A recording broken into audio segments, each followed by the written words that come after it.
New York had not yet opened its eyes. The towers of glass and brick stood silent as ghosts, and the sky was still bruised with night.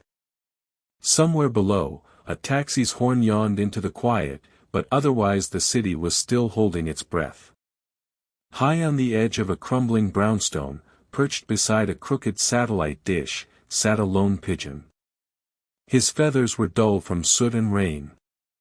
His beak had a chip on the left, making his face look perpetually unimpressed.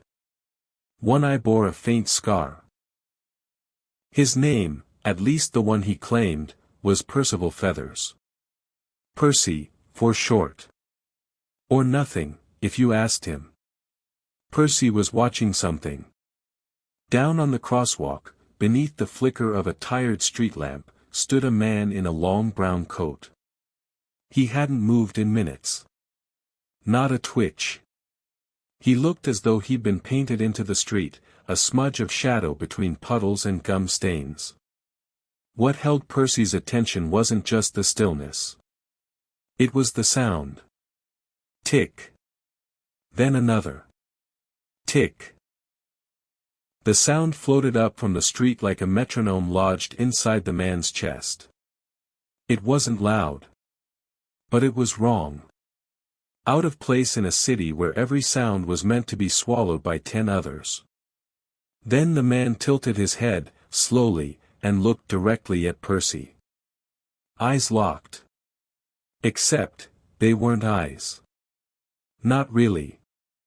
Not in the way they should be. They were clock faces. Smooth, golden, and handless. They gleamed faintly under the lamp's sputter. The man moved. Not with steps. He glided. Across the asphalt like a shadow pulled by strings. He passed through the gates of Riverside Park, his coat never brushing the iron bars. And then he was gone. Percy sat there, motionless, rain dripping from his wings.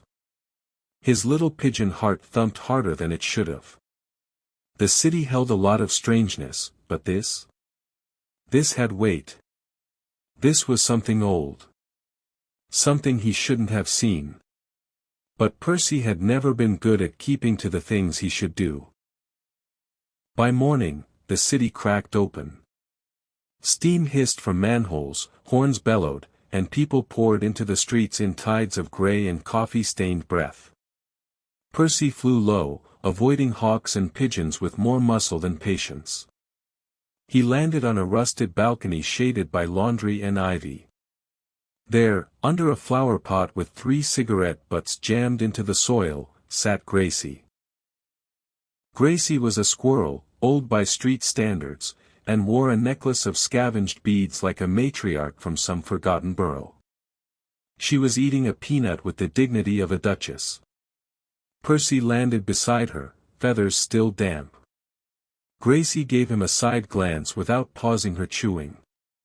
"You've seen something," her look said. Percy didn't need to answer. He wasn't good at hiding it. Gracie flicked her tail once, twice, then dropped the peanut shell. Her expression changed in that way it did when instinct met memory. She turned toward the park in the distance. There was no need for words. She knew. They both did. Some things crawled beneath the city, older than trains and tunnels. Stories you overheard once and tried to forget. Shadows that walked like people but were not people. There were whispers, of a man who ticked instead of breathed. Of clock eyes that saw more than they should. Of doors that didn't belong in buildings. The ticking man. Some said he only appeared before a shift. Others believed he was the shift. Either way, he was the kind of thing animals felt before humans noticed. And Percy had seen him. He left Gracie without a word. She didn't try to stop him. Percy was built with that dangerous mixture of curiosity and belief, the kind that made pigeons fly into storms. By noon, he had reached Central Park. The world of bread crumbs and picnics. A place full of memories and predators. He stayed low and careful, hopping from bench to bush, making his way to the music. It floated above the chatter, thin and silver. A violin, old and worn, played by a man with closed eyes. Vincent. Some said he was blind. Others said he saw what was coming. Percy landed on the bench arm. Vincent didn't stop playing. There were no words exchanged. Not even a nod. But Vincent played a different tune now, slower, more brittle. Percy listened. The notes twisted. They hinted at movement. Gliding, ticking, golden eyes in the dark. They trembled with warning, then opened like a door you didn't mean to push. The music faded. Vincent lowered the violin, his face unreadable, and tilted his head toward the sky. As if pointing, without pointing at all. Percy followed his gaze. Just sky. Just clouds. But something stirred in his chest. A thought not his own, some doors float. And then the man was playing again, as if none of it had happened. Percy took off, heart pounding. There was one more he needed to find. A parrot named Milo. Rumored to have escaped from the aviary last fall. Rumored to have seen too much. Rumored to remember a city that wasn't shaped quite like this one. If the ticking man had returned, the cracks were spreading. And if there was truly a door in the sky, then the map was in Milo's mind. Percy flew higher than usual that night. Above the bridges. Above the towers. The wind battered his wings, and the lights of the city blinked far below like 1,000 forgotten secrets. Somewhere, a clock was ticking. But it wasn't counting minutes. It was counting something else entirely. And Percy Feathers had just begun to listen. The rooftops of New York stretched out like broken teeth, some crowned with glass towers, others with tar-black slates and rusted chimneys. From above, the city looked calm, even orderly. But Percy knew better. Below those rooftops, behind the lights and honking horns, something was stirring. Something old. The wind fought him as he flew. Not the usual wind. This one came from odd directions. Updrafts where there shouldn't be any. Cold gusts in the summer heat. It felt off. Like the air itself had changed direction, as if being pulled somewhere it didn't want to go. He veered left past a blinking antenna, then dipped low to avoid a hawk riding the thermals with silent hunger. Pigeons knew to be wary, but Percy didn't slow down. He was headed to the east side, to the rusting hulk of what used to be an old ferry terminal, long since converted into a haven for the city's more eccentric birds. That's where Milo had been last seen. No one really knew how the parrot got free. One day he was in a zoo, snapping at tourists, and the next, he was out, leaving behind an empty perch and a series of strange drawings scratched into the bottom of his cage. Symbols. Swirls.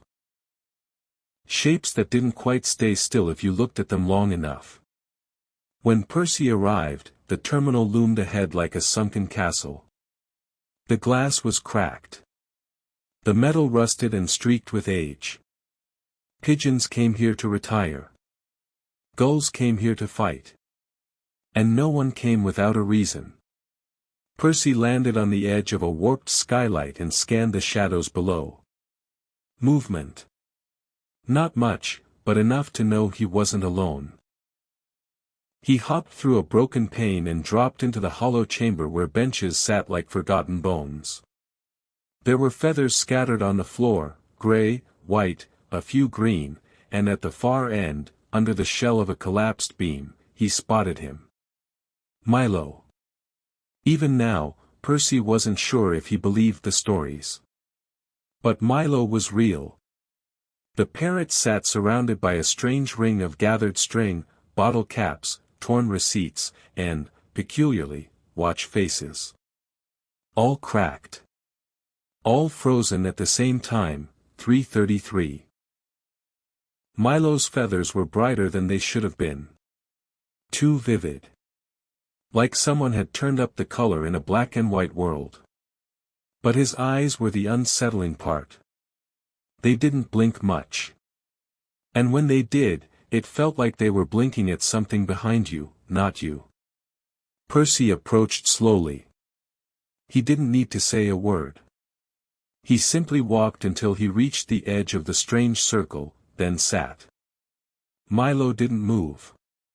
Didn't acknowledge him. Just stared into the wall, as if watching something very far away. Then, after a minute or two, Milo turned his head a fraction and let out a breathy click, not quite a squawk, not quite speech. It echoed strangely. A thin draft rolled through the terminal. Percy waited. Milo finally moved, picking up a small scrap of paper with his beak and dropping it at Percy's feet. It was a transit map. No, not quite. It looked like a map of subway lines, but the lines twisted upward, not downward. Some were drawn in curves that made no architectural sense. Others simply ended midair. At the top, scribbled in the corner, was a symbol, a circle with a vertical slit, almost like an eye. Percy felt a tightness in his chest. The symbol was the same as the one on the ticking man's coat. Milo stared at him again, as if weighing something unspoken. Then he turned, flapped once, and disappeared into the high rafters of the terminal. Gone. Just like that. Percy clutched the scrap in his claw and sat in the echoing silence, wondering if the air had always smelled like copper or if that, too, was new. That night, he perched near the Brooklyn Bridge. The wind felt stranger now. Less like weather, more like breath. The city pulsed beneath him, not with traffic or footsteps, but something deeper. A low hum. Far in the distance, a storm gathered. Not overhead, but in the river's reflection. Percy stared. The clouds above were still. But in the water, a storm rolled in, lightning flashing soundlessly, waves crashing beneath a surface that didn't ripple. He blinked, and it was gone. The lights of the city returned to normal. The bridge held steady beneath him. The river was still. But something had blinked back. He tucked the strange map under a loose feather and kept his head down. Something was bleeding through the cracks in the sky. And Percy was starting to think he might fall right through. The city awoke the next morning in pieces. Not literally, buildings still stood, taxis still screamed their morning songs, but something in the rhythm had changed. The pigeons on the cathedral roof refused to coo. The squirrels at Gramercy didn't argue over bagels. Even the rats moved differently, skittering through the gutters like they were late for something only they could feel. Percy noticed all of it. From his perch atop an old fire escape, he watched the humans stumble through their rituals, unaware of the shift beneath their feet. He clutched the strange, torn map under his wing. The paper it was drawn on no longer smelled like ink. It smelled like static, like the air just before a lightning strike. He'd examined the map all night, turning it over, holding it up to the skyline. The lines didn't follow subways. They didn't match any streets. Some ended in midair. Others looped in on themselves. One curled through nothing and exited the back of the page. Only one thing was familiar, the tiny slit-eyed circle. It was stamped in 3 places, once in Central Park, once over the Chrysler Building, and once hovering somewhere far above the East River. Doors, maybe. If they were doors, Percy had no idea how to open them. But the city would show him. It always did. He headed south. The Chrysler Building stood like a silver dagger against the sky. Its spire pierced the morning mist, and its Art Deco crown gleamed faintly despite the haze. Percy had always admired it. Not for the beauty, but for the silence. Unlike the newer towers, this one kept secrets. He landed on a ledge just below the topmost arch, feathers flattened against the wind. There was no sign, no marker, no doorway. Just stone and sky. Until he looked again. A seam. A vertical slit, thin as a whisper, carved between the stones where no human would ever notice. The same shape as the one on the map. He pecked at it, lightly at first, then harder. It didn't move. But the wind stopped. Not lessened, stopped. No sound. No breeze. Even the city noise faded, as if someone had drawn curtains across the skyline. And then came the sound. Click. Click. Tick. The same metronomic ticking he'd heard that first night. He turned slowly. There, standing on the ledge behind him, feet impossibly balanced over a space no wider than a windowsill, was the ticking man. His coat hung motionless, not even ruffled by the dead air. His eyes, those gleaming, handless clocks, blinked once. Then again. The ticking grew louder. Percy didn't move. Couldn't. The man extended a gloved hand. In his palm lay a feather. Pigeon. Gray. Still warm, as if plucked only moments ago. Percy's breath caught. It was his. His own. Yet he had not lost one. The man closed his hand. When he opened it again, the feather was gone. In its place was a speck of ash. Then he stepped backward and vanished, falling off the ledge, coat trailing like a ghost's tail. But no sound followed. No impact. No flutter of fabric. Only silence. The wind returned a moment later, violent and sudden. Percy nearly tumbled from the ledge, wings catching the draft just in time to keep him aloft. He didn't stop to process what had happened. His instincts screamed louder than his thoughts. He flew. By late afternoon, he found himself circling the East River. The third mark on the map hovered somewhere above it, no buildings, no ledges, no nests. Just sky. And yet the scratch on the paper had been clear. Something floated there. Something invisible to those not looking for it. Percy hovered, squinting. And then, he saw it. Just for a second. A ripple. Not in water, but in the air. Like heat above asphalt, except it twisted in on itself. An invisible bubble floating midair, reflecting nothing, making no sound. He approached cautiously, wings silent. It shimmered.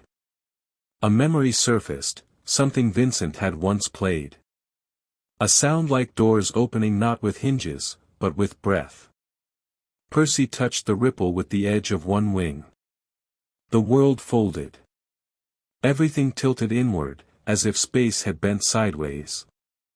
For a breathless second, Percy didn't feel gravity or motion, just the sensation of falling without movement. He pulled back, terrified it would snap him in half. But nothing did. The bubble shimmered once more, then stilled. Whatever it was, it had recognized him. That was worse.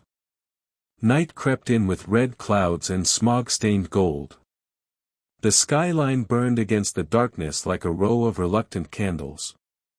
Percy returned to Gracie's balcony, heart still thudding, wings aching. Gracie wasn't there. Her beads lay scattered on the ledge, broken. A single tail hair was stuck to the ivy. A warning. She'd been taken. Or worse, she'd gone willingly. Percy didn't know which was more terrifying. The city had cracked. Something was crawling through the gaps, turning time sideways, replacing feathers with ash. The ticking man had left a message. And now the map wasn't a riddle. It was a route. He wasn't looking for a door anymore. He was looking for an escape. By sunrise, the sky was wrong. The color wasn't just gray, it was hollow. As if something had pulled the light out and left only the husk of morning behind. Shadows clung tighter to the buildings, and sounds carried longer than they should. The city still moved, still breathed, but it did so with unease. Percy flew beneath it all, tracing rooftops with swift, silent wings. Gracie was gone. She never left the necklace behind. Not once in 10 winters. And now it lay abandoned like a shed skin, as if she'd been erased. He hadn't slept. Sleep felt like a luxury now, something that belonged to the old version of the world. Instead, he followed instinct and fear, both had served him well before. He flew south, toward the Lower East Side, where whispers said the murmuration gathered. Most pigeons thought it was a myth, a secret council of birds hidden in the city's skeleton. Percy had never seen them, but he'd heard their signs. Chalk symbols on rain pipes. Feathers tied with thread. Seeds arranged in spirals beneath bridges. Now, he followed the signs. They led him to a building that should not have existed. Sandwiched between 2 apartment complexes was a structure of black brick and copper gutters. 6 stories tall, no windows, no signs. Only a single ventilation grate, wide enough for a bird. He landed outside it. Waited. Nothing moved. So he entered. The shaft inside was colder than the air outside, and the dust clung to his feathers like it remembered things. He followed the ductwork down, past rusted bolts and frayed insulation, until it opened into a wide, dim chamber. And there they were. The murmuration. Hundreds of pigeons sat in tight formation across wires, pipes, and rafters, every color, every size. They didn't coo. They didn't shift. They simply watched. And in the center of the room, built into the hollow of a steel boiler, was their leader. A bird old enough that half his feathers had gone white. His left wing hung limp. His right eye had turned milky. But he radiated authority, the kind earned by surviving the city longer than time should allow. He tilted his head as Percy approached. There were no greetings. No ceremony. The old pigeon simply turned, and behind him, carved into the wall, was something Percy hadn't expected to see again. The slit-eyed symbol. Larger this time. Deeper. And around it, dozens of markings, some resembling constellations, others like twisting staircases that turned in impossible directions. Percy didn't speak. He didn't have to. The murmuration had always been less about words and more about knowing. They had seen the ticking man, too. They'd seen him many times.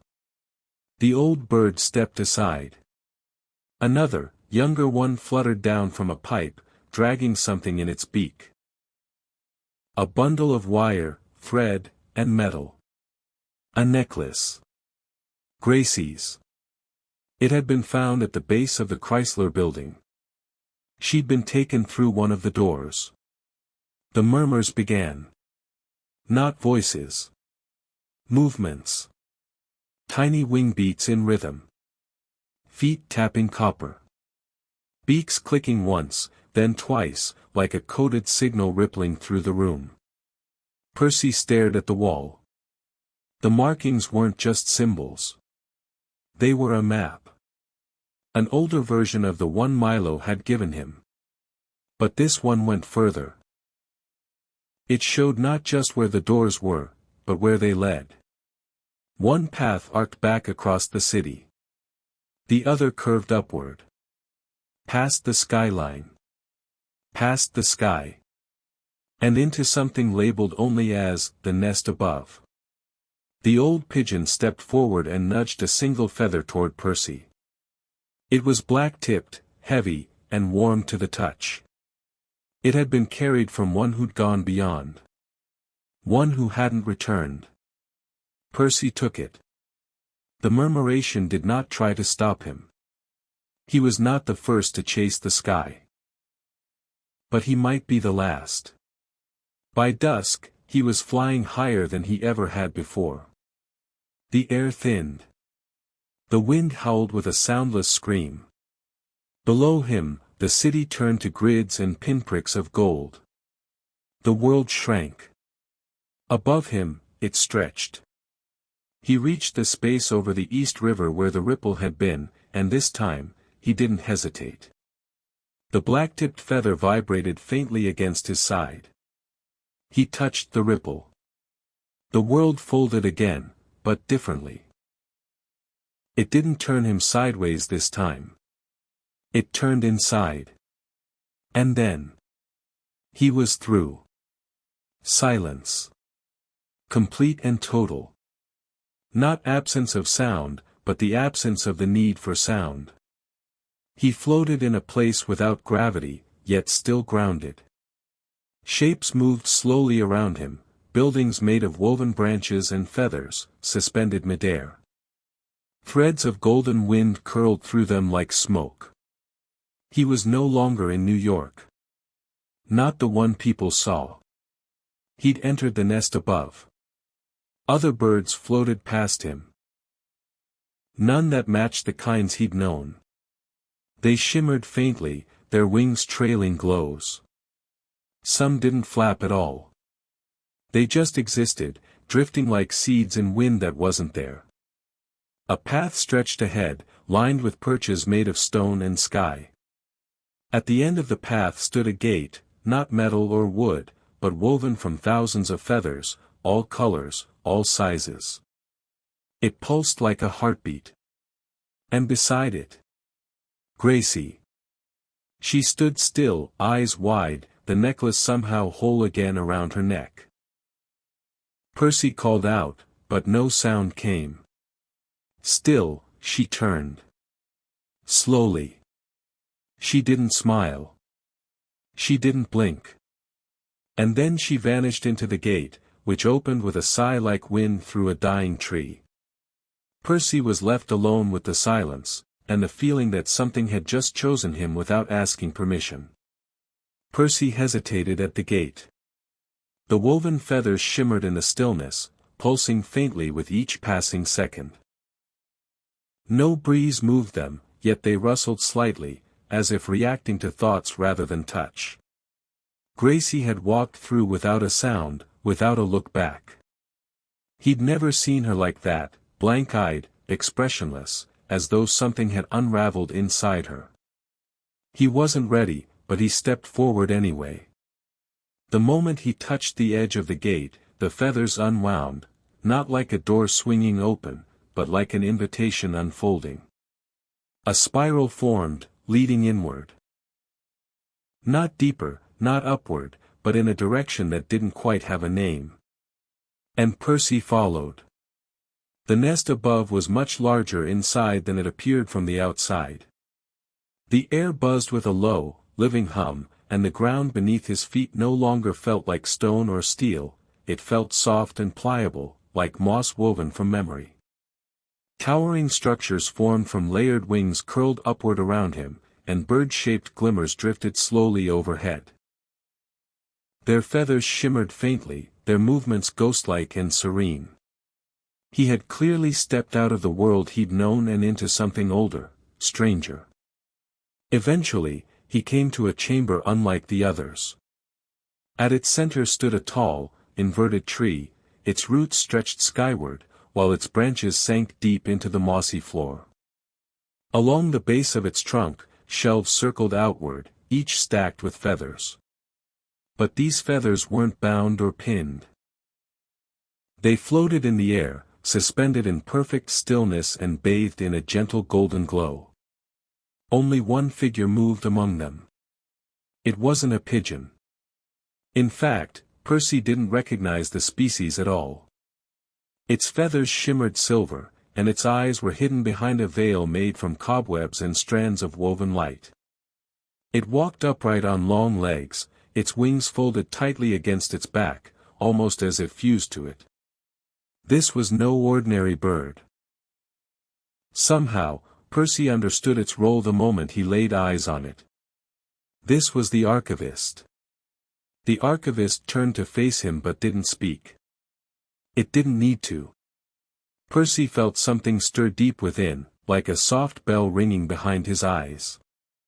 The creature studied him for a moment, then extended one wing and gently plucked a feather from the air. It hovered between them, trembling slightly in the strange light. It was Gracie's. Not her physical feather, he could tell, but something else. An imprint. An echo. The part of her that remembered, even if she no longer could. The archivist placed it gently back on the shelf and stepped aside. Behind it, embedded in the roots of the inverted tree, Percy saw a pattern not drawn, but grown into the living bark. It depicted a ring of birds surrounding a single pigeon beneath the now familiar slit-eyed symbol. Below that, the outline of a broken city spread outward like veins. Percy couldn't understand its full meaning, but he could feel it, like pressure building in the air before a storm. The archivist stepped forward again and placed one claw softly on Percy's head. And the world cracked open. Suddenly, he was elsewhere, not physically, but inside something. A memory, a vision, or perhaps both. He watched the city, not as it was now, but as it had been long ago. The skyline was shorter, the buildings simpler. There were fewer lights, and the air felt clearer, freer. Birds flew in great numbers overhead, perched on ledges and power lines. Below them, the humans moved about their business, unaware of the guardians above. Then came the hum. It began softly, like wind threading through reeds, and then it grew louder. A rift tore open in the sky, silent and bright, without edge or form. From it descended the first of them. Not a bird. Not a man. A shadow stitched with time, gliding silently over rooftops. And beneath it, every clock in the city stopped. Even hearts skipped. The birds noticed first. They gathered. They warned. They built the nest above to protect what they could. And from among them rose a single figure, a pigeon marked by a chipped beak and a scarred eye. He stood against the crack, the first watcher. He fought to seal it, and though he failed to close it completely, he delayed what would come. That crack had remained. Waiting. Waiting for another. Percy woke. The archivist was gone. The feathers still floated, and now one more hovered at the center, a fresh one. His. Still warm. Still humming faintly. He understood then, the nest above didn't guard the city. It remembered it. And now, it remembered him. When he returned to the threshold of the nest, the gate unwound itself again. Percy emerged into the dusk, where the city burned in fading sunlight. But it was not the same city he'd left. Something was wrong again. More wrong. This time, he could feel it in his feathers. Something had come through. Not entirely. Not yet. But its breath was already coiling through subway vents and alleyways.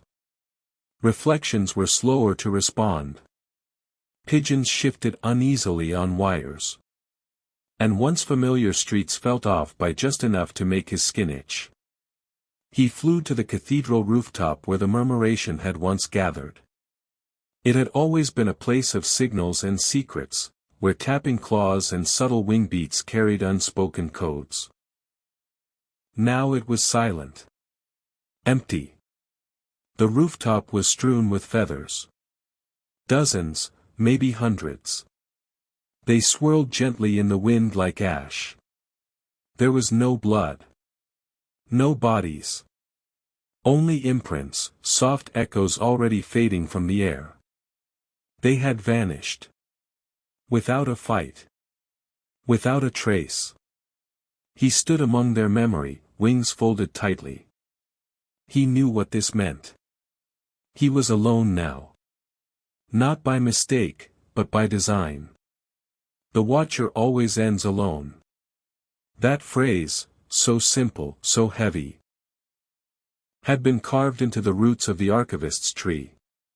He looked out across the city, now lit with gold and trembling shadows. There were 2 doors left. One in Central Park. One higher still, beyond even the nest. And beneath it all, like a heartbeat under cobblestones, he heard the faint tick, tick, tick. Central Park looked the same. Trees bowed gently in the breeze. Joggers carved paths through gravel. Children shouted at pigeons near benches that smelled like old bread. To the untrained eye, the world still spun as it always had. But Percy knew better. The city's skin was intact, but something pulsed beneath it now. A rhythm not in step with the human day. The wind here was too sharp. The shade under trees stretched too long. Even the air tasted different, bitter, metallic, and old. He hovered near the west edge of the park, above the cluster of rocks where musicians often played. The usual music had vanished. No saxophones. No violins. Just the rustle of disturbed grass. He drifted lower, following the marks on the map tucked beneath his wing. The 3rd door was here, somewhere between the pond and the elm trees, marked by the same slit-eyed symbol carved faintly into a stone. Percy remembered this area as a place of stillness, of lazy afternoons and cautious squirrels. Now, it felt like something was watching from below.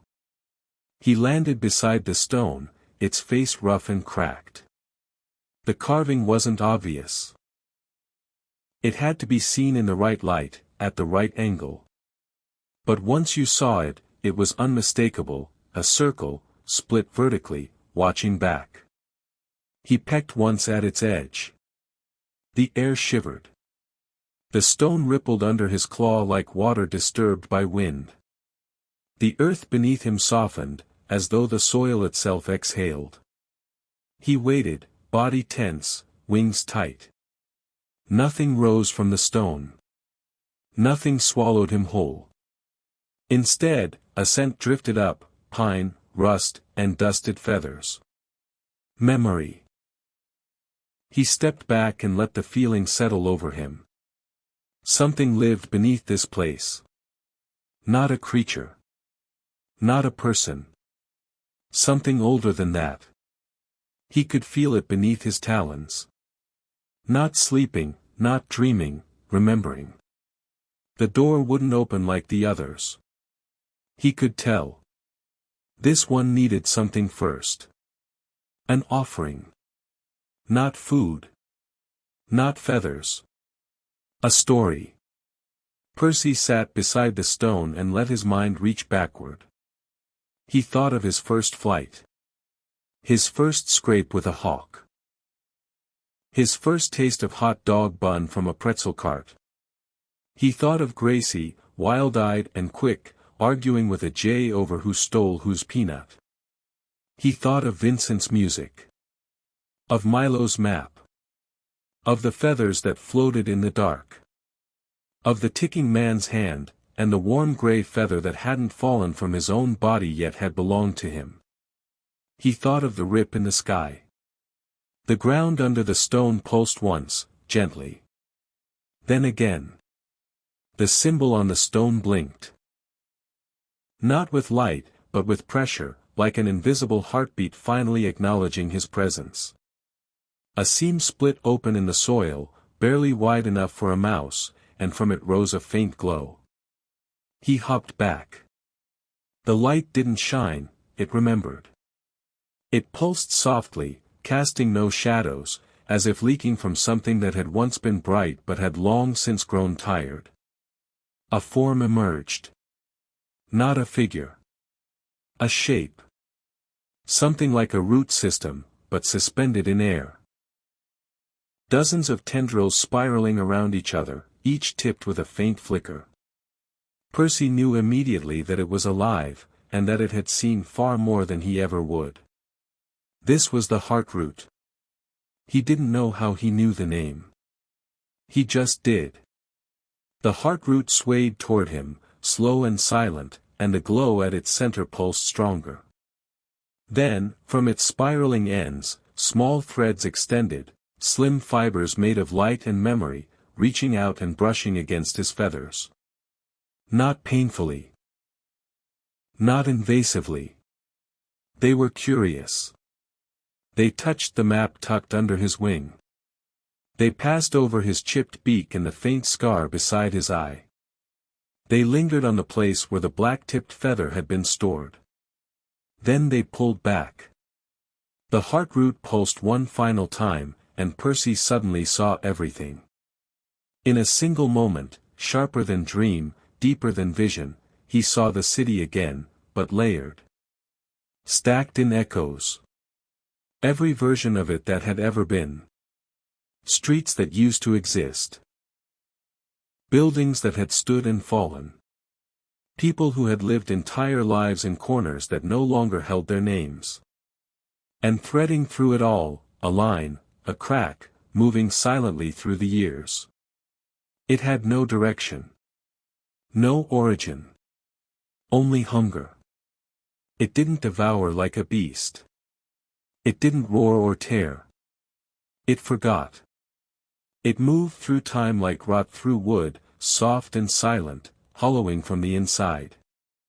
And the birds, long ago, had discovered it.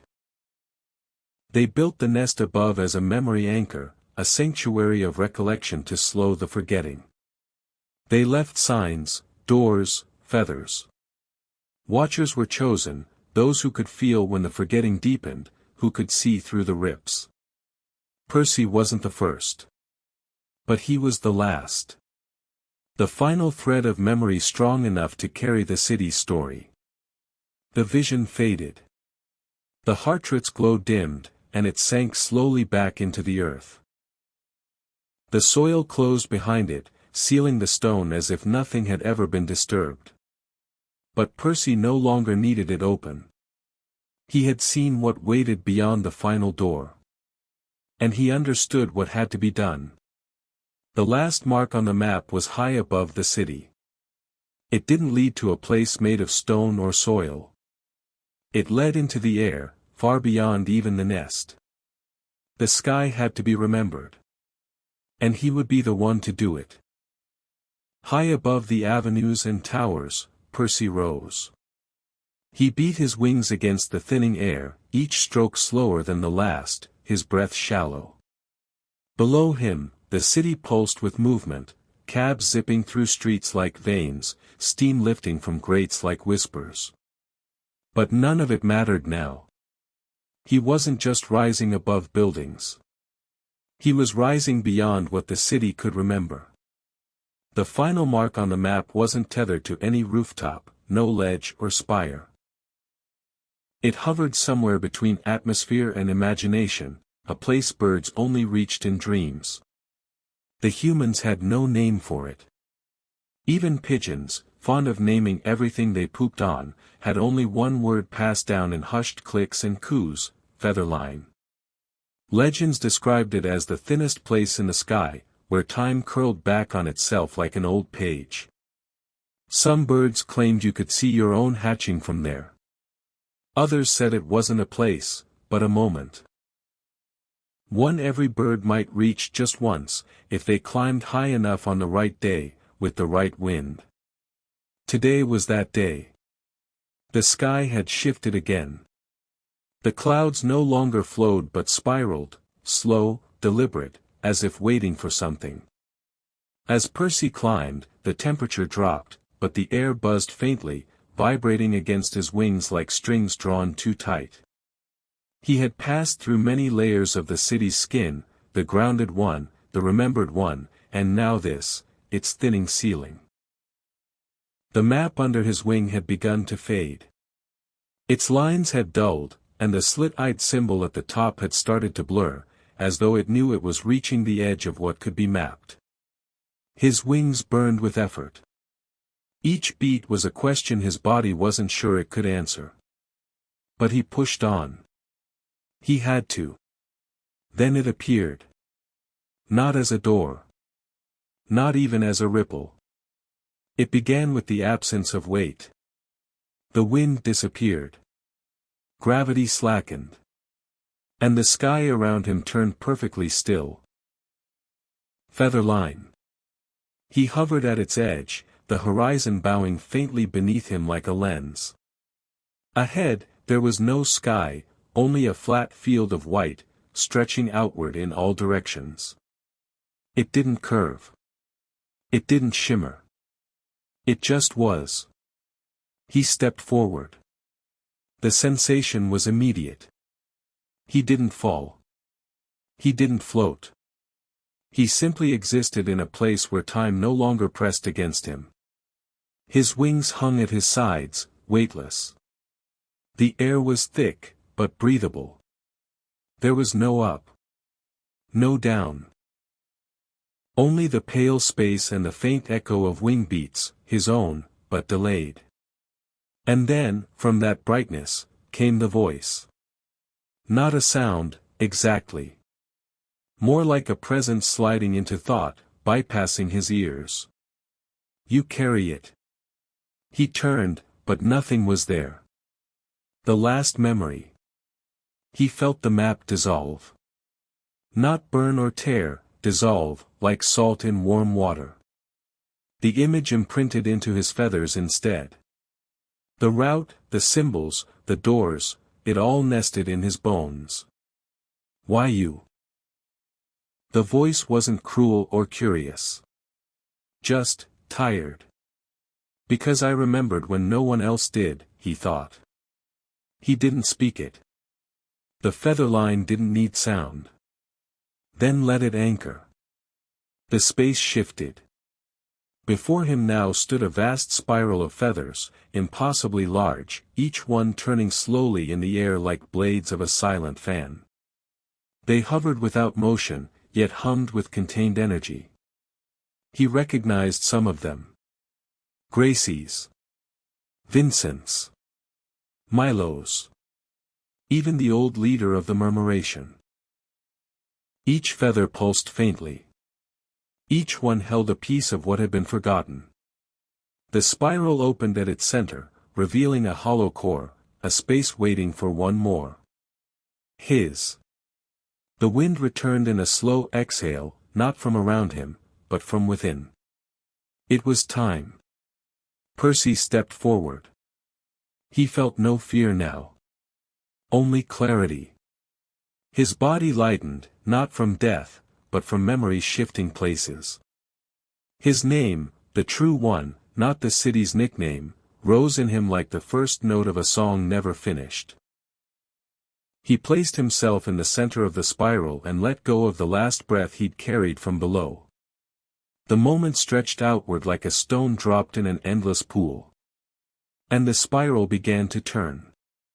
Slow at first. Then faster. The feathers spun together, not colliding, but weaving. A lattice of memory and form, stitching together what had been torn. Below, the sky began to breathe differently. The clocks in the city hiccuped once, then fell back into rhythm. The cracks didn't seal, but they shrank, bound now by threadlight and feathering. The forgetting was paused. Not defeated. But paused long enough for one more cycle. One more day. In the nest above, the archivist lifted its head and added one last feather to the shelf. In Central Park, the heartroot bloomed with soft light, shedding one final thread. And on a rusted balcony in the Upper West Side, a string of plastic beads rolled gently in the wind, clinking against a cracked flower pot, as if waiting for someone to come home. But Percy wasn't returning. Not in body. He had become something else now. Not a bird. Not a watcher. A memory. And that memory would float forever, just above the city's edge, holding the sky in place. Far below the feather line, the city exhaled. It was not loud or sudden. Just a small easing of tension, the way a street breathes when traffic thins, or when a storm decides to miss its mark. Most didn't notice. Most never would. But the change was real. The edge had dulled. The ticking man, however, noticed. He stood once again beneath the archway in Riverside Park, unmoving. The clocks in his eyes turned, just slightly. A single tick, the first in days, echoed through the stillness around him. He looked up, not with his face, but with something deeper. His shadow lengthened in a direction the sun didn't permit. A ripple passed through the air like a heat wave across the concrete. He stepped forward. Slowly. Deliberately. The fabric of the world accepted his motion, but reluctantly, as if the seams were being forced open again after barely mending. Elsewhere, the pigeons who still remained, scattered few, unnoticed, twitched uneasily on rooftops. Some cooed low warnings to each other. Others simply took to the sky and didn't return. Something was not done. Though Percy had sealed the spiral and taken his place in the sky, memory alone could not hold back what fed on forgetting. The thing beneath the city had begun to stir. Not with hunger. But with urgency. The archivist felt it first. Deep within the nest above, the feathers began to flutter against their stillness. The silence in the chamber tightened. And for the first time in centuries, one of the shelves bent. A single feather fell. It was black. Not singed. Not burned. Just black. No memory inside. No echo. Just absence. The archivist stood before it and tilted its veiled head.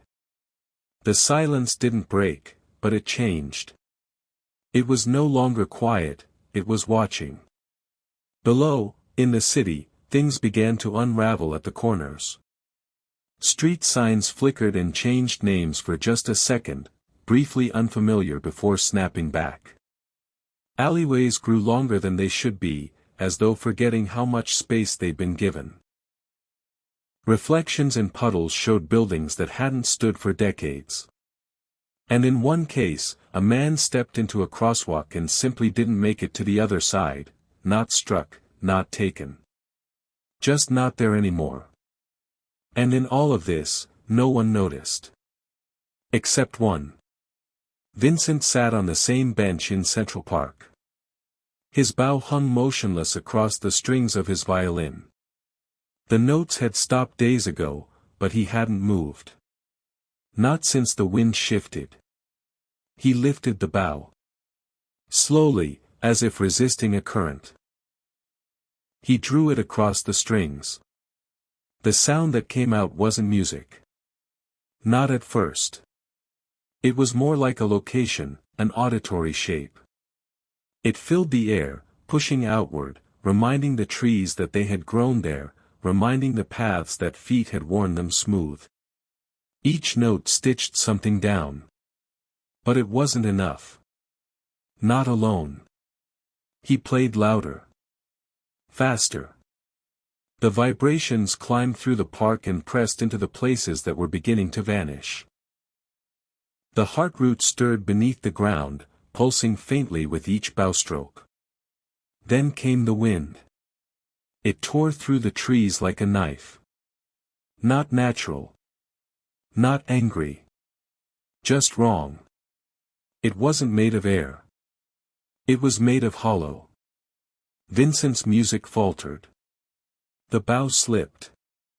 He gasped, not from pain, but from realization. The hollow wind wasn't from the crack. It was from what had made it. The ticking man stood just beyond the tree line, his coat motionless in the wind. The sound of his ticking grew louder. Not just in rhythm, but in presence, as if it wasn't coming from his chest anymore, but from everywhere. Vincent dropped the violin. He didn't run. He simply sat, eyes closed, and whispered something only the wind could carry. A promise, maybe. Or a name. The ticking man moved again, sliding forward. As he passed the bench, the violin turned to dust. And still, no one looked up. But one figure saw. Gracie. She had returned. Not to the nest. Not to Percy's old balcony. She perched on the very edge of the city, on the crown of an old statue weathered by rain and pigeon droppings. The plastic beads hung around her neck, intact once more. Her eyes were sharp again. Not dazed. Not blank. Remembering had returned to her. She had left Percy behind. Not because she'd forgotten him. But because something in her had to witness the moment he left. Now, she understood what he had done. But the work wasn't finished. She leapt from the statue, not with panic, but with purpose. She would go to the heart root. She would find the last ripple in the city's skin. Because even memory needed help sometimes. Even watchers needed allies. And Percy had not sealed the city from the crack. He had only bought them time. Gracie would spend it well. Gracie moved like a shadow with purpose, cutting across rooftops, sliding along telephone lines, and diving through alleyways that remembered more than they let on. The plastic beads around her neck clacked softly, echoing off metal drainpipes and quiet gutters. She didn't flinch from the wind or the flickers in the glass. Something had changed in her. She was no longer just a scavenger of peanuts and rumors. She was a witness now, a bearer of memory. Percy's sacrifice hadn't closed the crack. It had only bought them time. Time to act, time to remember, time to resist. She reached the old maintenance tunnel beneath Central Park, one of the city's arteries long sealed off and forgotten. The entrance had been blocked by a rusted grate and a wall of ivy, but both gave way when she pressed against them with more force than a squirrel her size should have had. The air inside was stale, thick with old dust and faint electrical hums. Lights blinked overhead, not from electricity, but from something more ancient, echoes of motion, shadows of footsteps long past. The heart root lay somewhere below. Not as a location, but as a presence, a slow, pulsing awareness that remembered everything the city tried to forget. It lived under the park but extended in all directions, growing through soil, memory, and time. Gracie descended carefully, tail flicking for balance. She followed the curve of the old tunnel downward, listening for the subtle pulse she'd felt once before. The deeper she went, the more the city above faded. She no longer heard traffic or footsteps. Only her own heartbeat and the soft pulse of something breathing below the world. The tunnel opened into a vast cavern, not a natural one, but one that had formed over decades of forgetting. Walls curved with roots, thick as subway rails, pulsing faintly in the dimness. Hanging in the center of the space was the heart root itself, suspended like a living chandelier, tendrils and fibers woven in a knot of memory, still glowing from Percy's touch. But something was wrong. The glow had dimmed. Threads had begun to fray. A cold wind moved through the chamber, not from any tunnel or vent, but from a crack that had opened in the far wall. It wasn't large. Not yet. But it leaked something vile into the space, a breeze that smelled like rusted clocks and empty libraries. Gracie stepped forward. Her voice, when it came, was low but clear. "I know what you need." The heartroot didn't respond in words, but its light flickered gently in rhythm with her breath. She approached the base where Percy's memory still pulsed faintly, tucked among the fibers. She reached for the beads at her neck and untied them slowly. The string had always been a trophy, a sign of territory, a trinket pulled from a deli trash can. But now, it was something else. She pressed it gently into the heartroot's roots. As it touched the glowing tendrils, the beads cracked open. Not violently, but like seeds. From inside each one, a faint shimmer rose, memories she hadn't even known she was keeping. A moment of laughter with Percy on a rooftop. The exact crunch of her favorite peanut. The pattern of footprints in the dust of the nest above. And, most importantly, the shape of the sky just before Percy vanished into it. The heartroot absorbed the offering and responded. Its glow flared. The frayed edges of its tendrils reknit. The faint hum rose into a deep vibration that shook the walls around them. Above, somewhere in the park, grass shifted. Trees straightened. A squirrel paused mid-scurry and blinked at nothing in particular. But the crack in the far wall remained. Worse, it was growing. Gracie turned to face it. There was no door. No portal.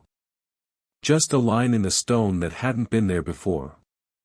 It twitched like a mouth trying to remember how to speak. From within it came whispers. Not in words, but in forgotten syllables, sounds that brushed the edge of memory but refused to be pinned down. Something was pushing its way through. She didn't wait. She leapt.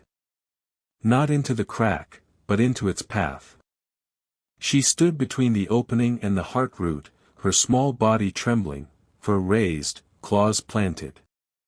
"You're not taking this," she said aloud. "Not today." The crack responded with a sharp pulse that knocked her back. Her body hit the root wall hard, but she scrambled to her feet. The wind had intensified now, a slow, sucking gust that didn't move objects, but pulled at thoughts. Gracie bit into the earth with her claws and held steady. "You don't get to forget him," she growled.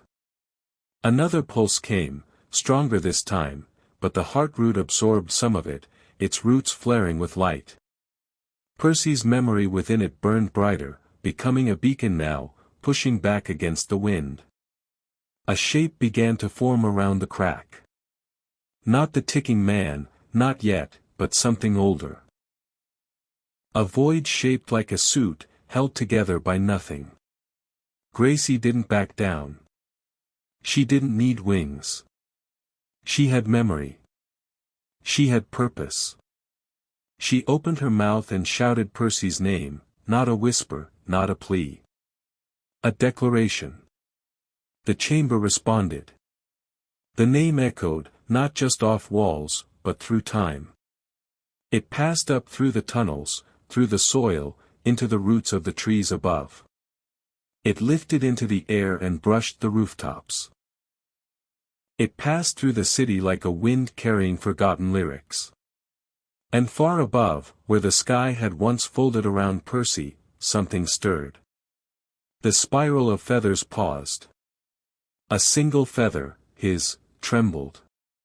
Then turned. Far above the skyline, where the feather line hovered just beyond the reach of rooftops and clouds, the spiral stirred. Feathers spun in their slow orbit, each one humming with the weight of a name, a moment, a memory. For a time, they had turned without interruption, a delicate machinery of remembrance that held the crack in check. But now, Percy's feather had shifted. It trembled at first, gently enough to seem like nothing more than wind. Then it broke rhythm, drifting slightly out of sync with the rest. The spiral shuddered once, a soft hesitation in the great rotation, and the stillness that had cradled it began to crack around the edges. Percy's feather tilted. Then turned. And from that turn, something ignited. It wasn't light or sound, but the sensation of returning. A reversal. Not quite a resurrection, not quite a memory. Something in between. The feather line rippled. Where Percy had once vanished into stillness, now a shape began to emerge, not instantly, not entirely, but piece by piece. First the outline of wings, then the curve of a body. Color returned last, hesitant and soft. He did not awaken with a gasp or a flutter. He simply was again, as if waking from a dream that had grown tired of being forgotten. He hovered there for a moment, surrounded by the orbiting feathers, uncertain if he'd ever truly left. But the memory of his name. Gracie's voice, sharp and real, had anchored him. The heart root had pulled him home. He beat his wings once, and the spiral acknowledged him. A slow widening of its orbit allowed him through, releasing him back into the world like a stone dropped gently into a pond. Percy Dove. The feather line faded behind him as he fell, not fast, but with purpose. The air thickened, temperature rising, gravity returning to its place. Below him, the city sprawled like a living map, every building a heartbeat, every alley a buried vein. He angled his wings toward Central Park, drawn by instinct and something deeper, the pulse of the heart root, still calling. He passed through the clouds, then through the soft orange glow of early dusk, and finally through the canopy of trees. Leaves parted. Air thickened. Wind screamed. And then he was there, back in the chamber below the park. Gracie stood at the edge of the crack, her fur bristled, eyes locked on the thing that had begun to form beyond the veil. It was still vague, still incomplete, but the shape of it was unmistakable. The crack was no longer passive. It was becoming someone. Or something. The moment Percy's wings touched the air inside the chamber, the wind shifted. The crack hissed, recoiling slightly. The hollow presence faltered. Gracie turned, blinking in disbelief, then in something deeper. Relief that couldn't yet trust itself. Percy landed beside her, steady and solid. His feathers no longer shimmered like the ones in the nest above. They were gray again. Real. Heavy with rain and dust. But his eyes held something new. He looked to the crack and saw not just a tear, but a question. One that had been waiting far too long for an answer. The heart root pulsed at his return, threads of light reconnecting across its frayed edges. The memories stored inside it surged forward, glowing brighter than before. And from the root's core, a beam of light arced toward Percy, not as a weapon, but as a thread. He caught it with his wings.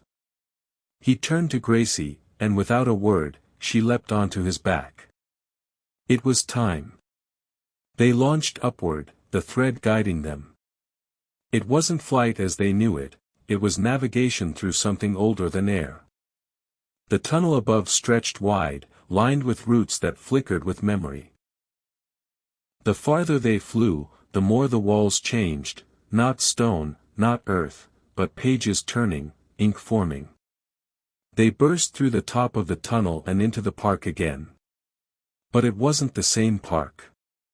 It was layered now, its trees shimmering with afterimages, its grass flickering between what it was and what it had been.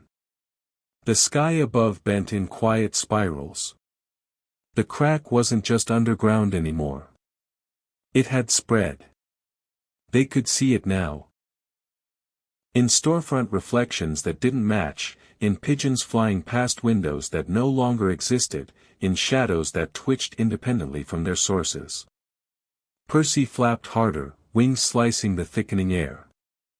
The thread from the heart root burned against his side, guiding him toward the source of the rupture. They found it in the sky. The ticking man hovered, just beyond the real, barely tethered to the world. He didn't walk now. He didn't glide. He simply existed in a way that eroded everything around him. Buildings beneath him blurred. Streetlights flickered. Every second he remained, something else vanished. But he looked at Percy. The clocks in his eyes spun. Then stopped. The tick halted. A beat passed between them, long and wide. And Percy beat his wings one final time. He flew straight toward the ticking man, the thread flaring, the wind howling. Not in battle. In declaration. He wasn't just a pigeon now. He was the memory of every wing beat that had ever tried to hold the sky together. The ticking man opened his coat, not to attack, but to show what lay inside. An empty nest. No feathers. No roots. Just stillness. A warning. A void. And into that void, Percy flew. He did not fall. He did not vanish. He carried the thread with him. And where he disappeared, the crack began to close. Not sealed. Not erased. But remembered. The city held its breath. For a moment, time bent inward. Not breaking, not stopping, but folding like a paper crane. Sounds thinned. Colors dimmed. Even gravity seemed to hesitate. All of New York balanced on a single beat, waiting to know whether the world would continue spinning or slip sideways into silence. Above, where the sky had shimmered and cracked, the ticking man was gone. So was Percy. There was no flash, no explosion, no fiery goodbye. Only stillness, and then a soft, lingering absence. As though the shape of a bird had simply been erased from the air. The wind that followed was warm, but unsteady. It circled the towers and dipped through alleyways with uncertainty, like a memory returning to a home it no longer recognized. Gracie watched from the rooftop of the public library, perched between two gargoyles that had long since forgotten how to smile. She stared at the place where Percy had vanished, paws gripping the stone so tightly her claws left faint marks.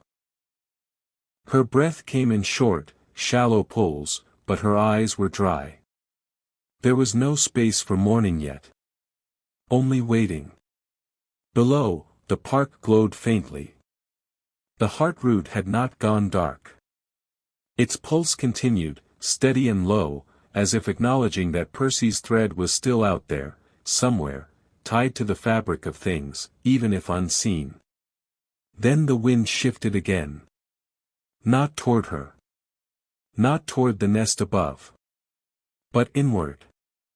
The buildings around the city began to murmur. Not with voices, but with memory. Windows flickered between their current panes and ones replaced years ago.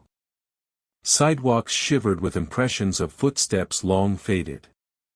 And here and there, a pigeon, just one at a time, would pause in mid-flight, feathers twitching, as if catching an echo from the edge of thought. In a quiet plaza near Wall Street, a boy looked up from his phone and blinked as a shadow passed overhead. He saw nothing. But he smiled anyway. In Chinatown, a deli window fogged over with steam, and in the fog, the faint shape of a bird was briefly outlined, perfect, impossible, and then gone. In Harlem, on a rooftop where old songs had once been sung, a single black-tipped feather spun slowly in place, untouched by wind. The city was beginning to remember. But remembering wasn't easy. Because Percy hadn't just gone to stop the ticking man. He had flown into the wound itself, into the forgetting. Into the hollow space that tried to steal time without anyone noticing. Inside that space, there was no sky. No ground. Only seconds, stacked, confused, searching for a center. And at the center of those seconds, was Percy. He floated, wings outstretched, caught between motion and stillness. His body was whole, but his outline flickered. Around him, images twisted, moments not quite formed, places not quite real. A lamppost flickered into a tree, then back again. A subway tunnel stretched into a bedroom, then collapsed into a wave of static. This was where the crack fed. This was the space it made. The ticking man stood at the edge of it all. He didn't move. He didn't tick. His coat hung open, and inside was nothing. Not even shadow. Just a vast, unfolding hush. Percy turned to face him. No words passed between them. There was no air here for speech, no ground for gesture. But understanding moved between them anyway, in the way memory sometimes arrives with no warning, a scent, a shape, a shiver. The ticking man wasn't alive. Not in the way birds or humans were. He was a symptom. A shape formed when too much of the world was allowed to be forgotten. He had no heart, no wings, no voice. Only the job of undoing what no one held on to tightly enough. And Percy, standing there, was now the opposite. He was the holding. He was what remained when everything else slipped away. The thread that had wrapped around him pulsed faintly, still connected to the heart root, still tethered to Gracie, still alive. He moved forward, not with steps, but with decision. Each wing beat pushed through the mire of lost seconds, clearing a path that didn't exist until he believed it did. The ticking man twitched. Not in fear. In recognition. This had happened before. And it would happen again. But not now. Percy unfurled his wings fully and let the thread burn brighter. It flared, not with fire, but with history. Every moment stitched into the root. Every memory saved in the spiral. Every feather that had carried the weight of a name. The ticking man began to fray. His edges curled like ash. His coat unraveled into dust. The clocks in his eyes ticked once. Twice. Then stopped. Percy stepped forward and passed through what remained of him. Not to destroy, but to occupy. To fill the hollow space with weight, with shape, with purpose. He didn't collapse the crack. He became its edge. A wall. A reminder. The forgetting would always try to return. But now, it would find something waiting. A watcher who had gone all the way in and stayed. Outside, the city exhaled again. The trees steadied. The reflections slowed. The air cleared.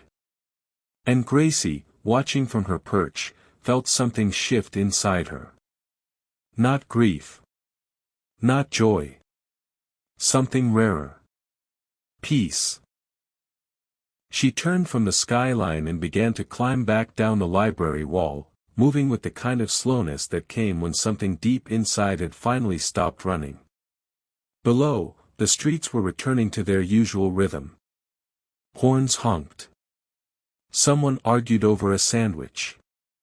A pigeon pecked at a soda straw, utterly unaware of what had just been saved. Gracie smiled. Some things didn't need to remember. Because she would. Because they would. Because the sky held him now. And she knew it would not forget again. 3 days passed. Or perhaps it was more. In the wake of Percy's disappearance into the heart of the forgetting, time moved differently, less like a line, more like a circle walked by someone unsure where they'd started. For most of the city, nothing had changed. Business rolled on. Trains ran behind schedule. Coffee cooled on windowsills. But for those who remembered, the few who still watched the sky with meaning, things were shifting. Gracie had returned to the nest above. It wasn't a place one could simply fly into. Even for her, even now, it required a kind of silence, the stilling of thoughts, the deliberate effort to recall, not just what was, but what had been lost. Only then would the spiral in the sky loosen, allowing the right kind of memory to pass through. When she arrived, the nest was quiet. The feathers floated in their usual slow dance, each humming with memory. The archivist stood beneath the tree's inverted roots, motionless, veiled as always. But when Gracie entered the chamber, the very air seemed to react. Threads of light bent gently in her direction. The feathers leaned, recognizing her presence. She stepped forward with a confidence she didn't know she had. The archivist turned its head, not fully, just enough to acknowledge her arrival, and gestured subtly toward the shelves lining the chamber walls. Gracie followed the motion. The top row had changed. One feather, still glowing faintly, had settled into the center. It was Percy's. But it wasn't pulsing like the others. It didn't shimmer with warmth or echo with scenes. Instead, it was held in suspension, anchored, steady, like the spine of a book no one had finished writing. Gracie climbed to it and sat quietly. She didn't touch it. She didn't need to. She could feel him in the air around it. Not as a ghost. Not as some lingering echo. But as presence. A tension in the quiet. A weight behind the stillness. He wasn't just part of the memory structure anymore. He was part of the nest. Behind her, the archivist moved for the first time in hours, dragging its long feathered limb through the air. From a recess in the wall, it pulled something new. A ledger. She hadn't known such a thing existed. It was not made of paper or bound with string. It was formed from woven strands. Threads of old nests, whispers of names, and the occasional shimmer of vanished places. The ledger floated open in the archivist's grasp, and a blank page rolled gently into view. It turned to Gracie. This time, it didn't gesture. It waited. Gracie understood.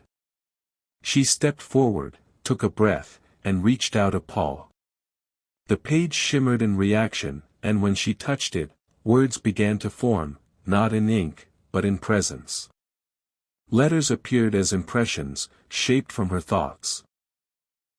Percival Feathers, last of the Watchers, remembered.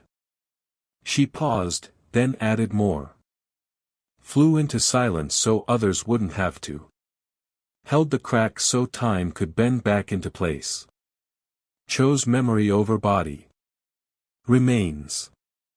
When she stepped back, the page pulsed once and then folded itself away. The ledger drifted closed and returned to its hollow. The archivist turned and resumed its vigil. But Gracie stayed. She sat beside Percy's feather for a long time, watching it. The other feathers in the chamber continued their slow orbit, some flickering with brief pulses as other memories rippled through the city below. Yet his remained fixed. Not still. Not stuck. Just certain. After some time, Gracie left the chamber and climbed up into one of the outer towers of the nest. From there, the city stretched wide beneath her. Bridges arced like threads across the water. The buildings looked smaller than they ever had before. Not because she was higher, but because something in her had changed. She was no longer just part of the city. She was part of what held it. Night settled across the skyline, soft and slow. Lights blinked on in scattered patterns. The occasional bird winged past, unaware of what had been protected. Somewhere far below, someone laughed at something they'd already forgotten. A breeze moved past her cheek, carrying the scent of old concrete and blooming memory. And still, no one knew. That was how it had always been. The watchers didn't stand atop spires shouting what they'd done. The nest didn't announce its presence. The heartroot didn't demand offerings. They simply remained. Gracie stayed until the stars came out. Not all of them. Just the ones who remembered how to shine through the smog. Then she climbed down from the tower and began her descent. Not just into the city, but back into its rhythm. She would walk its edges again. She would listen for its strange winds and follow the twists in its alleys. She would notice the puddle that showed a building that had never been built. She would see the reflection that looked slightly too old to belong to the girl standing in front of it. She would hear the faint ticking and know how to respond. Because while Percy had become memory's anchor, someone still needed to move through the present. To walk its lines. To catch what the world dropped. To hold it.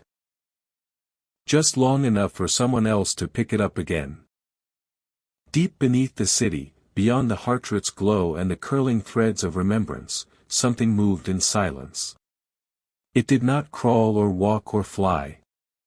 It drifted, not through space, but through gaps.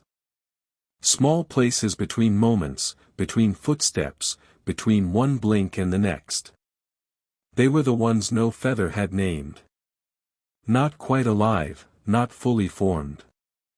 Not cracks themselves, but the consequence of them. The memory eaters. They had no true shape. Only outlines. They resembled forgotten things. Discarded toys, lost faces, doors no longer remembered. And as the crack had grown, so too had they. Not many. Not yet. But enough to notice. They did not roar or tear or chase.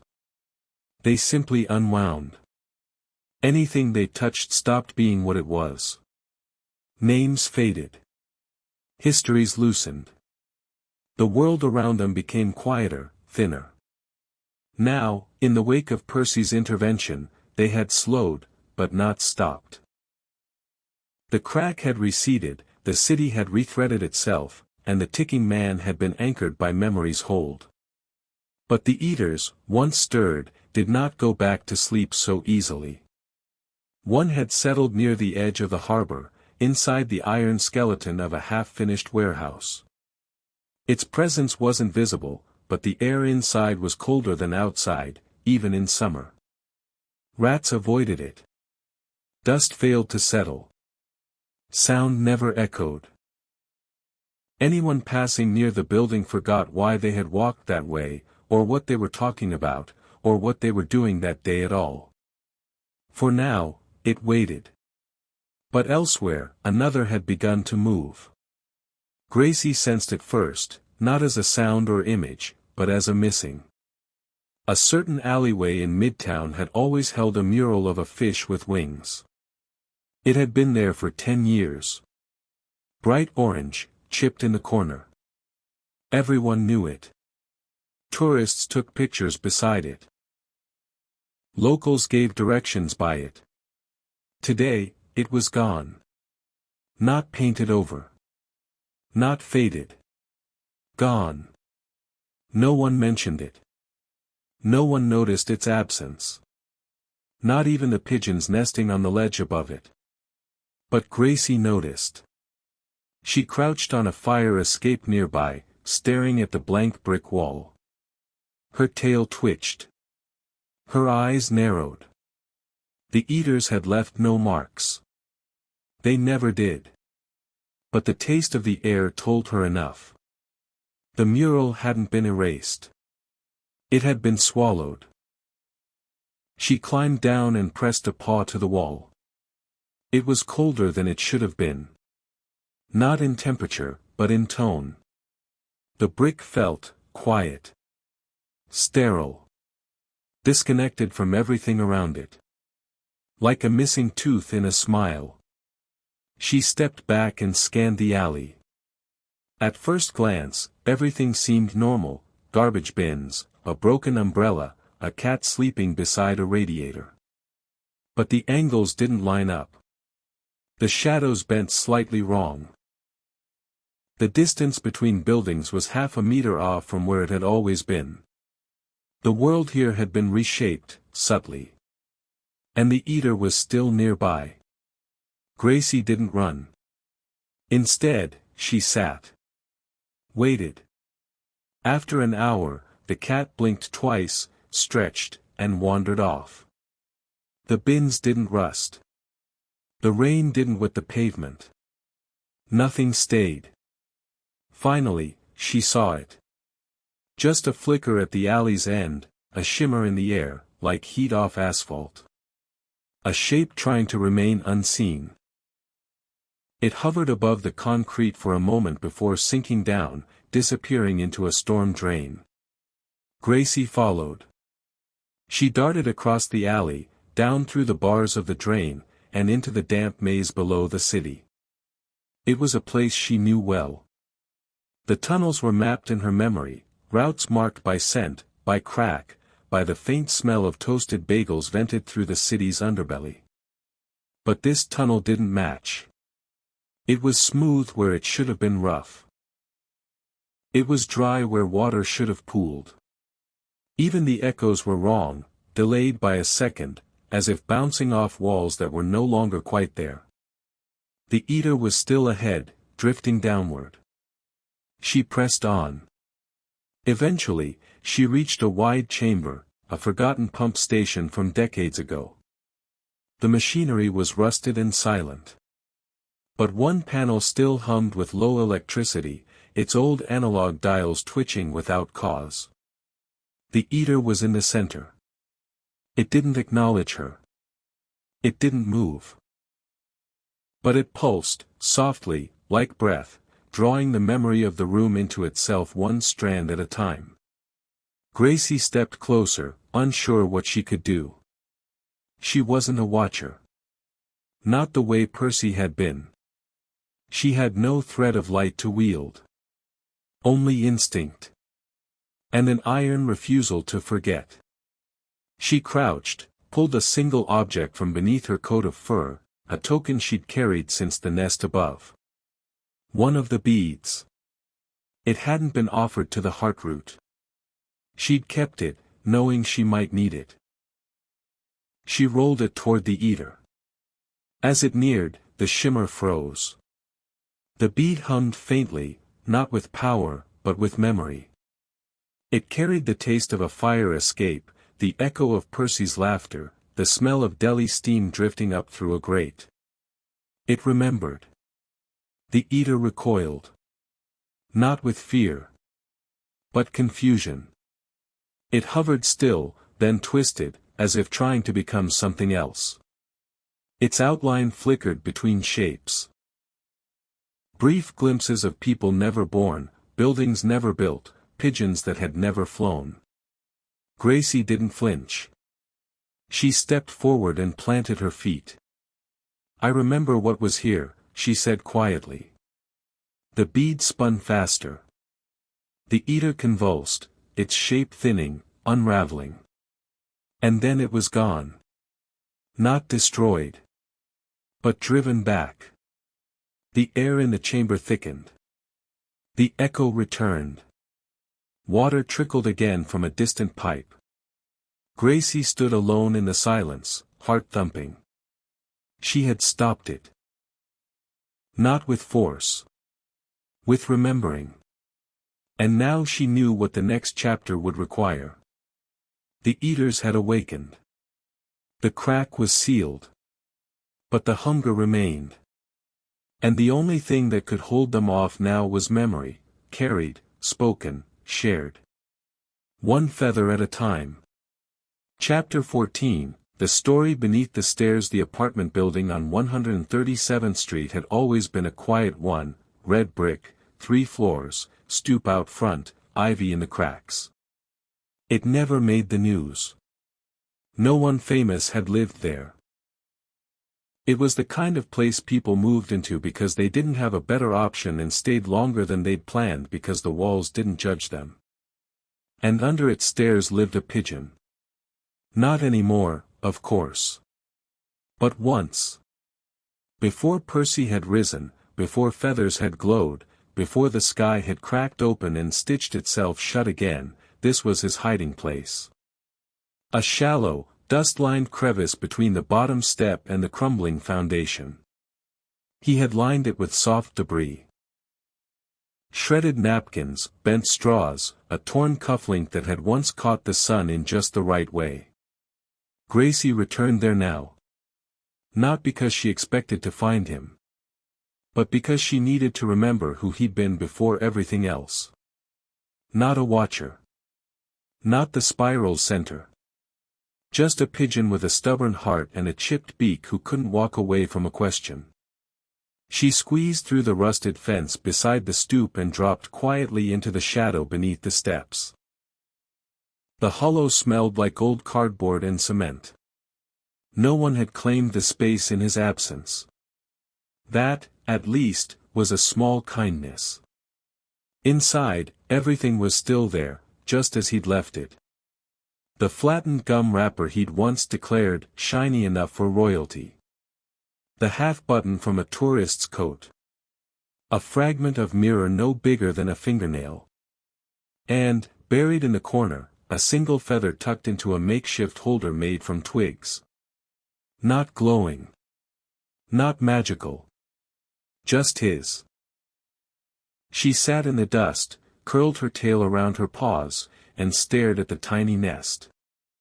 The city above her was shifting again.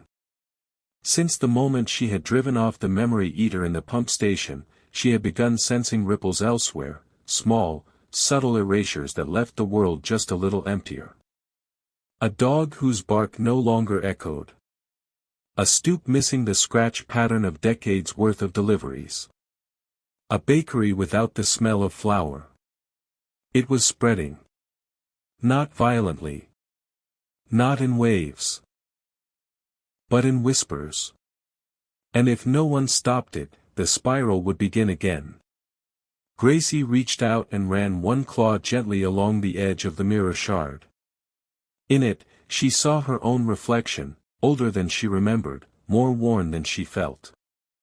But behind her eyes was clarity. Purpose. A quiet fire that Percy would have recognized instantly. She left the hollow, climbed the stoop, and perched on the metal railing. Below, the street buzzed with its usual rhythm. Kids chased each other between parked cars. A man shouted at no one in particular. A delivery bike skimmed past on two small tires. And yet, none of them noticed the flicker at the end of the block, a shimmer in the air that didn't quite match the rest of the light. Gracie narrowed her eyes. She followed. The shimmer twisted through an alley, doubled back into a service corridor, then disappeared beneath a rusted drainage pipe. She followed every turn, paused silent on concrete. When she reached the base of the pipe, the shimmer had vanished. But something else was waiting. A shape, curled in shadow. A fledgling. A pigeon, barely older than a hatchling, feathers still puffed with youth and uncertainty. It blinked up at her with eyes too wide, too bright, and shivered in the silence. Gracie approached carefully. "Are you alone?" she asked. The fledgling didn't respond with words. Just a small, slow nod. Then it looked past her, toward the wall behind them. "Something came," it whispered. "It took my mother's nest. I remember it being there. I do. But now, it's just wall." Gracie turned. The bricks behind them were smooth, seamless. No sign of disturbance. No debris. No shadow of what had been. But she believed him. She believed because she could still feel the hunger in the air, thin, almost gone, but real. The eater had passed through here. It had taken something small. Quiet. Personal. She looked back at the fledgling. He wasn't shaking from cold. He was shaking because he still remembered what was gone. And that made him dangerous to the forgetting. Gracie placed a paw gently on his wing. "I know somewhere safe," she said. Together, they traveled back through the winding path, retracing the Shimmer's trail. Along the way, she told him a story, not one written in books, not one humans could find. She told him about a pigeon who flew into the sky and came back as memory. About a root beneath the park that could hold a name so tightly it could never be dropped. About feathers that remembered the shapes of buildings long torn down. The fledgling didn't speak. But he listened. When they reached the nest above, it opened for her. The spiral recognized her voice. It welcomed the fledgling too. Not as a guest. As the next chapter. Inside, the archivist stirred. Threads glowed faintly as the space filled with motion. A new shelf had begun to form. Lower, closer to the ground. Ready for new feathers. New names. Gracie left the fledgling there, in the watchful calm of the spiral, and climbed higher into the tower. From above, she could see the city blinking in the dark, so loud, so busy, so unaware. It was better that way. But this time, she knew they wouldn't face it alone. Chapter 15, The sky beneath the tracks. The city's veins ran underground. Steel rails, flickering tunnel lights, rusted bolts worn smooth by decades of vibration. Down here, time didn't keep pace with the world above. It drifted, slowed by static, stretched by memory. Trains rolled by like thunder with no storm, and silence followed like a second pulse. Gracie knew these tunnels. She had spent the first winters of her life darting between platforms, scavenging crumbs near vending machines, dodging mop buckets and careless boots. But this time, she wasn't here for food. She wasn't even here to follow an eater. She was here to find something older than both. It had started with the fledgling. He had whispered something in the nest the night before, half asleep, half afraid, about a voice he heard in the tunnel below Grand Central. A voice not made of words, but made of place. It had no mouth, but it remembered sounds. It had no eyes, but it saw everything left behind. Gracie had felt a chill when he said it. There were stories of something beneath the tracks. Not a crack. Not a guardian. Something else entirely. A sky beneath. Not sky like above, not open and blue. This sky was made of tunnels. A place where forgotten things gathered and formed their own kind of horizon. A layer of memory buried so deep it curled upward and mimicked the heavens. If it existed, it might be the city's last safety net, or its final undoing. She was going to find it. She slipped into the tunnels through an old grate behind a service staircase. The passage was tight and crooked, but she moved easily. Her claws tapped against steel, and the air thickened with soot the deeper she went. As she descended, she passed through time. Old posters half ripped from walls advertised products no longer sold. Graffiti whispered names that had faded from the city's mouth. Broken turnstiles lay in silent rows like molted exoskeletons. The electric hum grew fainter, and then the noise of trains vanished completely. She had entered the silence beneath the schedule. This was where time gave up and settled like dust. After half an hour, the tunnel narrowed, then split into three. None were marked. All were too smooth. They looked as though they had never been carved by tools or machines, but had instead been shaped by repetition, like grooves worn into stone by 1,000 footsteps that no one remembered taking. Gracie picked the center path and followed the stillness. The air grew warmer. Not from fire. From memory. The further she went, the more she felt watched, not with menace, but with recognition. As if the tunnel knew her shape, her steps, her reasons. Then she saw it. A chamber, wide and circular, held up by columns that had no tops. They simply vanished into darkness above. The ceiling didn't curve. It stretched, upward, endlessly, like a sky too far to measure. It shimmered faintly. And in that shimmer, she saw glimpses, blinks of scenes caught in the curve of space. A woman laughing in a diner long torn down. A pigeon landing on a rooftop that no longer existed. A child's kite tangled in a tree from a vanished park. The sky beneath. It was real. Not made of stars, but of memory. A mosaic of the city's every forgotten moment, layered so densely that they formed a sky of their own. Each one flickered independently, but together they formed a whole, chaotic, moving, alive. Gracie stepped into the chamber slowly. A pulse traveled through the floor. Something had noticed her. The shimmer above shifted, and the shape dropped slowly into view. Not physical.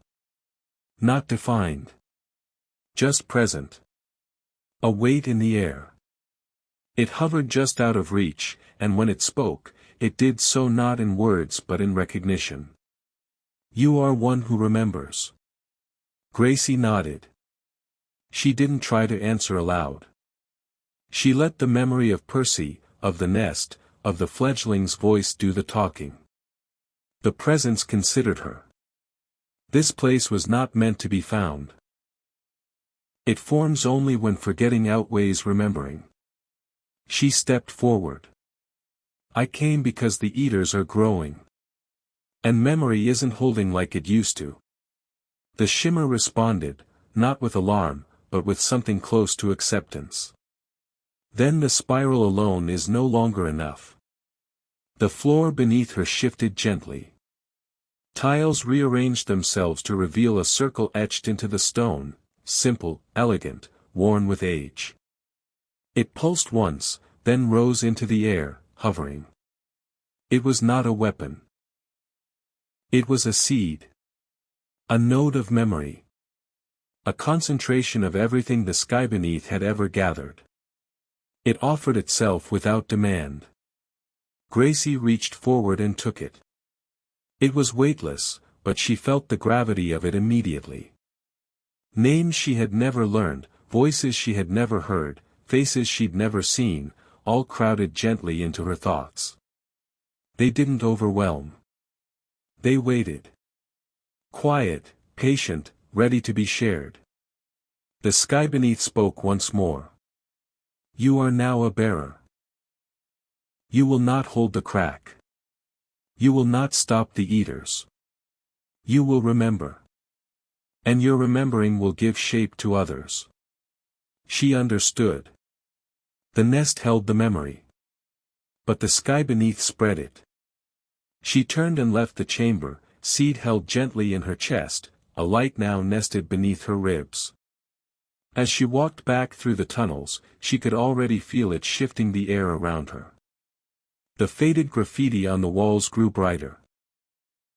The old posters began to curl forward, as if reaching into the present again. She was a spark now. A carrier. A storyteller. And soon, others would begin to remember too. It began with a whisper. Not the sort that comes from mouths, but the kind that rises from sidewalks after rain. It curled between bricks, floated under subway grates, rustled in the folds of awnings and alleyways. It was the city murmuring to itself, soft, unformed, and searching for someone who might understand. Gracie heard it first. Since returning from the sky beneath, the seed nestled inside her had begun to stir. Not constantly. Not loudly. Just enough to let her know when a thread had come loose. And today, the whisper trail had bloomed. She followed it without hesitation. It twisted through the garment district, behind warehouses and under delivery docks. It didn't lead with logic. It didn't follow avenues or street grids.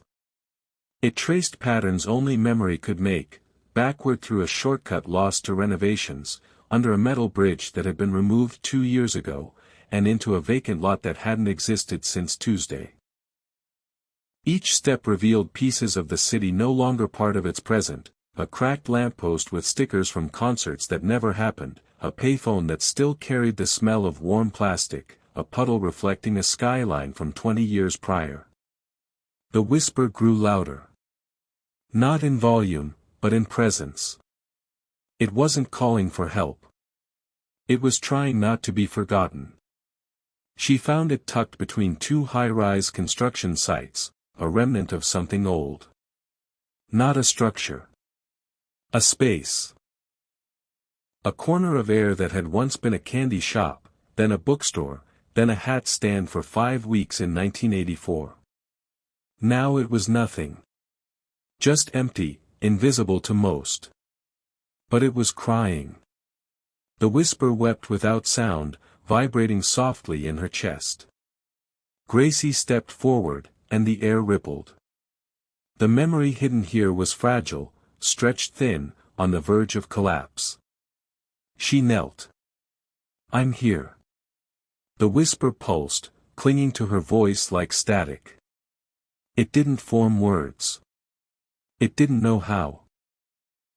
It was only the shape of something that once mattered, a place someone used to visit every Friday, a routine now broken, a smell lost to dust and gentrification. She opened the seed. It didn't bloom like a flower or glow like magic. It breathed.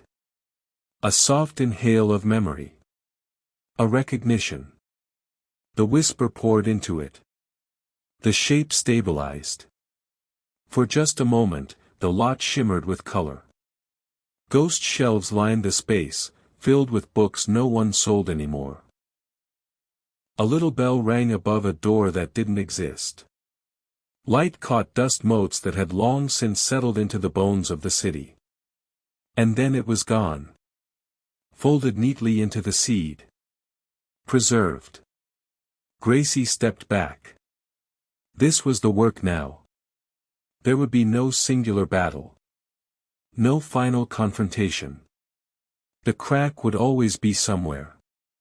The eaters would always search.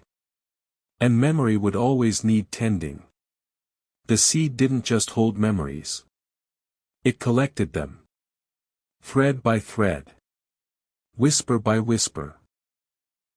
Later that evening, she found another. This one hid in a street mural in Queens, half covered in ivy and bird droppings. It pulsed with rhythm, someone's laughter, a spilled coffee, a slow dance under a flickering light. Gracie sat beside it, closed her eyes, and listened. When the memory finished speaking, she absorbed it gently into the seed. She moved on. That night, she returned to the nest above, wings tired, paws raw. The spiral welcomed her, its feathers moving slower now, heavier with stories. The archivist stepped forward without a word and offered her a perch near the ledger. She added nothing to the page. Not this time. Instead, she pulled the seed from her chest and placed it beside Percy's feather. It pulsed softly, resonating with his memory. The two didn't merge. They simply sat together, warm, quiet, real. "I'm not here to hold it alone," she whispered. The archivist tilted its head. Not quite a nod, not quite a bow. Just acknowledgement. Behind her, others entered the chamber. A raccoon with a missing toe. A kestrel missing half a wing. A pigeon missing the glint in his eye, but not the fire in his chest. Each had followed their own whisper trail. Each carried a shape of the city the others didn't know. They came not to be told what to do. They came because remembering had begun to call. Gracie stepped aside. The next one moved forward. Placed a marble on the floor. A child's toy, worn with worry. Then another came. A crumpled shopping list. A melted spoon. A feather from a bird no one could name. Each item joined the circle around the seed. Not sacred. Not labeled. Just known. By morning, the chamber glowed with faint new light, not from the spiral, not from the sky, but from below. A trail of memory had begun to wind outward, weaving beneath the city. It would stretch across tunnels and rooftops, bridges and basements. A whisper trail. A map made not of streets, but of stories. Held not by maps, but by those who listened. The tunnels beneath the city had begun to breathe again. Not with air, but with memory. Where once there had only been rust and the echo of distant train wheels, now there was warmth in the stone and intention in the shadows. The paths remembered their purpose. The bricks remembered footsteps. And in the quiet places where the eaters had once lingered, light had begun to form. Not firelight, not electricity, but something slower and steadier, like the glow of held recollection. Gracie returned to one of the oldest of these tunnels, a passage that ran beneath a long-abandoned platform at the edge of the west side rail yards. This was where Percy had once scouted a nest, long before he'd seen his first crack. He hadn't chosen it. He'd merely liked the way it felt, safe, forgotten, open to the wind. Now, the place hummed with familiarity. It had become one of the Whisper Trail's first strongholds, a place where small memories gathered like birds huddling against winter. She wasn't alone anymore. Over the past week, others had come. Not in crowds, but in pairs, in ones, and sometimes just as fragments of movement, quick shapes in the shadows, flashes of feathers, the scent of fur on old pipeways. They weren't always ready to talk. But they brought things. Bits of memory. Half-formed stories. Items that still carried the shape of who had once touched them. A string from a paper kite. A shoelace with one frayed end. A peanut shell bitten exactly in half. Gracie didn't ask for these things. They arrived quietly, left in corners or placed at her side during silent watches. She never moved them. She simply let them be, and together they grew into something sacred. A nest made of city threads, ordinary, unremarkable, but woven with purpose. At the center of the tunnel, a soft glow pulsed from the memory seed. It had changed in the days since she placed it beside Percy's feather. No longer just a vessel, it had become a kind of lantern. Its light moved across the chamber like a slow breath, brushing the walls, finding the cracks, filling the air with recognition. It didn't repel the eaters completely, but it made them slower. Less sure. As if they had begun to question their own hunger. That evening, as dusk bent across the city, a stranger arrived in the tunnel. He was young, barely more than a fledgling, and his feathers still held the sheen of someone new to the wind. But his eyes told a different story. They were sharp, alert, and filled with a cautious understanding that reminded Gracie of herself. He didn't speak. He just walked the edge of the chamber, circling the lantern without touching it, as if trying to understand the shape of its light. Eventually, he sat. After a while, he spoke. "My name used to be Thatch," he said. "But I don't know if that's still mine." Gracie studied him for a moment before answering. "If you remember it, it's still yours." He didn't respond, but something in his posture relaxed. He carried something wrapped in cloth, a small, cube-shaped bundle with a faint floral scent. When he unwrapped it, Gracie recognized the pattern. It was fabric from a human's pocket square, patterned in blue and gold, and beneath it lay a metal ring. Not a finger ring.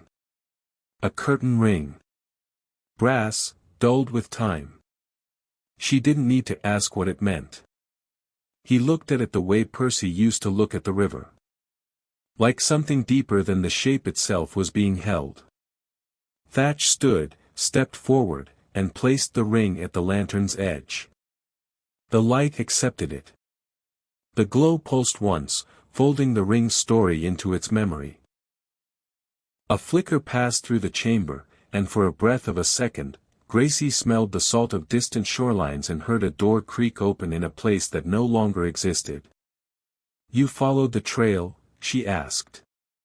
"I don't know," he said. "I think it followed me." They sat quietly after that, watching the lantern. Later, more arrived. A crow missing half its tail. A mouse with only one ear. A limping robin who couldn't fly but carried an entire roll of film in his satchel, undeveloped. Each of them brought something. None of them spoke much. They didn't need to. The memory glow did the talking now. Gracie realized that they had passed a threshold. The nest above had been a sanctuary for watchers. The sky beneath had been a memory anchor. But the whisper trail had become something else, a bridge between those who remembered and those who had never been told the stories to begin with. It wasn't just about keeping the forgetting away anymore. It was about teaching memory. That night, Gracie walked the tunnel alone. She touched each offering, not with paw or beak, but with thought, letting her memory acknowledge them, giving shape to what had been left behind. The eaters had not returned. Not yet. But she could feel them shifting beyond the edges, prowling the margins. They were not gone. But they were slower now. The trail had made them cautious. And when she sat beside the lantern again, she felt something new pulsing in the light. A heartbeat. Not hers. Not Percy's. Something collective. Something rising. The city had begun to change, not quickly, not noticeably, but in the kind of ways that make you stop mid-step and wonder what you'd meant to do. Light stayed a little longer in the alleys. Windows reflected buildings that hadn't stood for years. And pigeons, once content to flap aimlessly from cornice to cornice, began to hover longer over rooftops they felt they'd seen in dreams. The whisper keepers were working. Each day, more of them appeared, drawn not by summons, but by instinct. Memory, once scattered and faint, was thickening, looping around lampposts and fire escapes, settling into gutters and power lines. It was not enough to undo all forgetting, but it was enough to slow it, to remind the city of itself, piece by fragile piece. But memory, Gracie had come to learn, had a cost. And sometimes, it had a voice. It came first as a whisper through one of the spiral threads. A pulse of something unsettled, traveling up from a forgotten vent near the Hudson, passing from one perch to another, gathering weight as it moved. The spiral carried it inward, through the nest above, into the lantern beneath the city, and finally into the seed thread Gracie still wore across her shoulder. She woke in the middle of the night with its pull. Not a danger. A presence. Something old. Something broken. She followed it. Through the whisper trail, over rooftops slick with mist, past the windows of apartments glowing blue with the light of late-night television. The pulse didn't guide her like a map, it nudged her, gently, like a scent carried on the air. And as she followed, the world seemed to peel back around her. The edges of buildings softened. Sound grew muffled. Color dulled. By dawn, she had arrived at a church steeple that no longer had a congregation. Its bell had stopped ringing long ago. Pigeons no longer nested in its eaves. The bricks had sunk into themselves, and the doorway was boarded over. But the front step was still warm, and on that step sat a figure. He was small, hunched, and very still. Not asleep. Not aware. Just waiting. Gracie approached with caution. He was a pigeon. Or had been. His feathers were gray, but sun-bleached and patchy. His eyes were wide, glassy, and held no light. His beak twitched as if trying to form a word he had never learned. And around his neck hung a bit of red string, frayed, thin, knotted too tightly to have been placed there recently. Gracie said nothing. She sat beside him. After a few minutes, he blinked. Then, softly, without looking at her, he spoke. I was something. His voice was hollow, not with sadness, but with distance. Like someone waking up in a room they didn't recognize. Gracie leaned forward gently. You are. He shook his head. No. Not anymore. I had a name. I had a song. She didn't correct him. She didn't ask for details. Instead, she reached into her satchel and pulled out a piece of chalk. She stepped toward the stone wall behind him and wrote 3 words, You were here. The pigeon watched. His eyes narrowed. Then something inside him moved. Not a memory. Not a revelation. But a flicker of warmth. Recognition. The chalk was not magic. The wall was not special. But together, they had carved something into the world that could not be undone. He looked down at the red thread. Pulled at it slightly. And began to speak again. I remember, a window. A window that faced the east. Light would hit it at 6:37 every morning. I would sit on the sill. There was music. A violin. Not mine. Below. Gracie smiled softly. Vincent. The pigeon looked at her. His head tilted. His beak parted just enough to say one more word. Yes. They sat for some time. He told her what came back in pieces. He had no story to offer, no arc to share. But he gave fragments, scents, shapes, half-remembered laughter. And Gracie, who had learned the value of fragments, gathered them gently. She wrote more on the wall as he spoke. A date. A tune. The shape of a coat once worn by someone who never looked up. When he could no longer speak, he reached forward and touched the wall. The chalk smeared under his wingtip. The memory, however, held.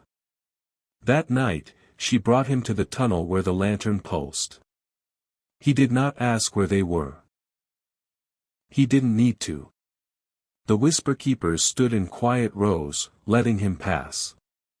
He placed his red string at the lantern's base. The thread absorbed it.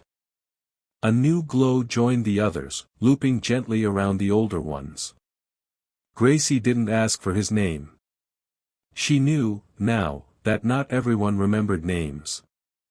But they remembered the shape of warmth.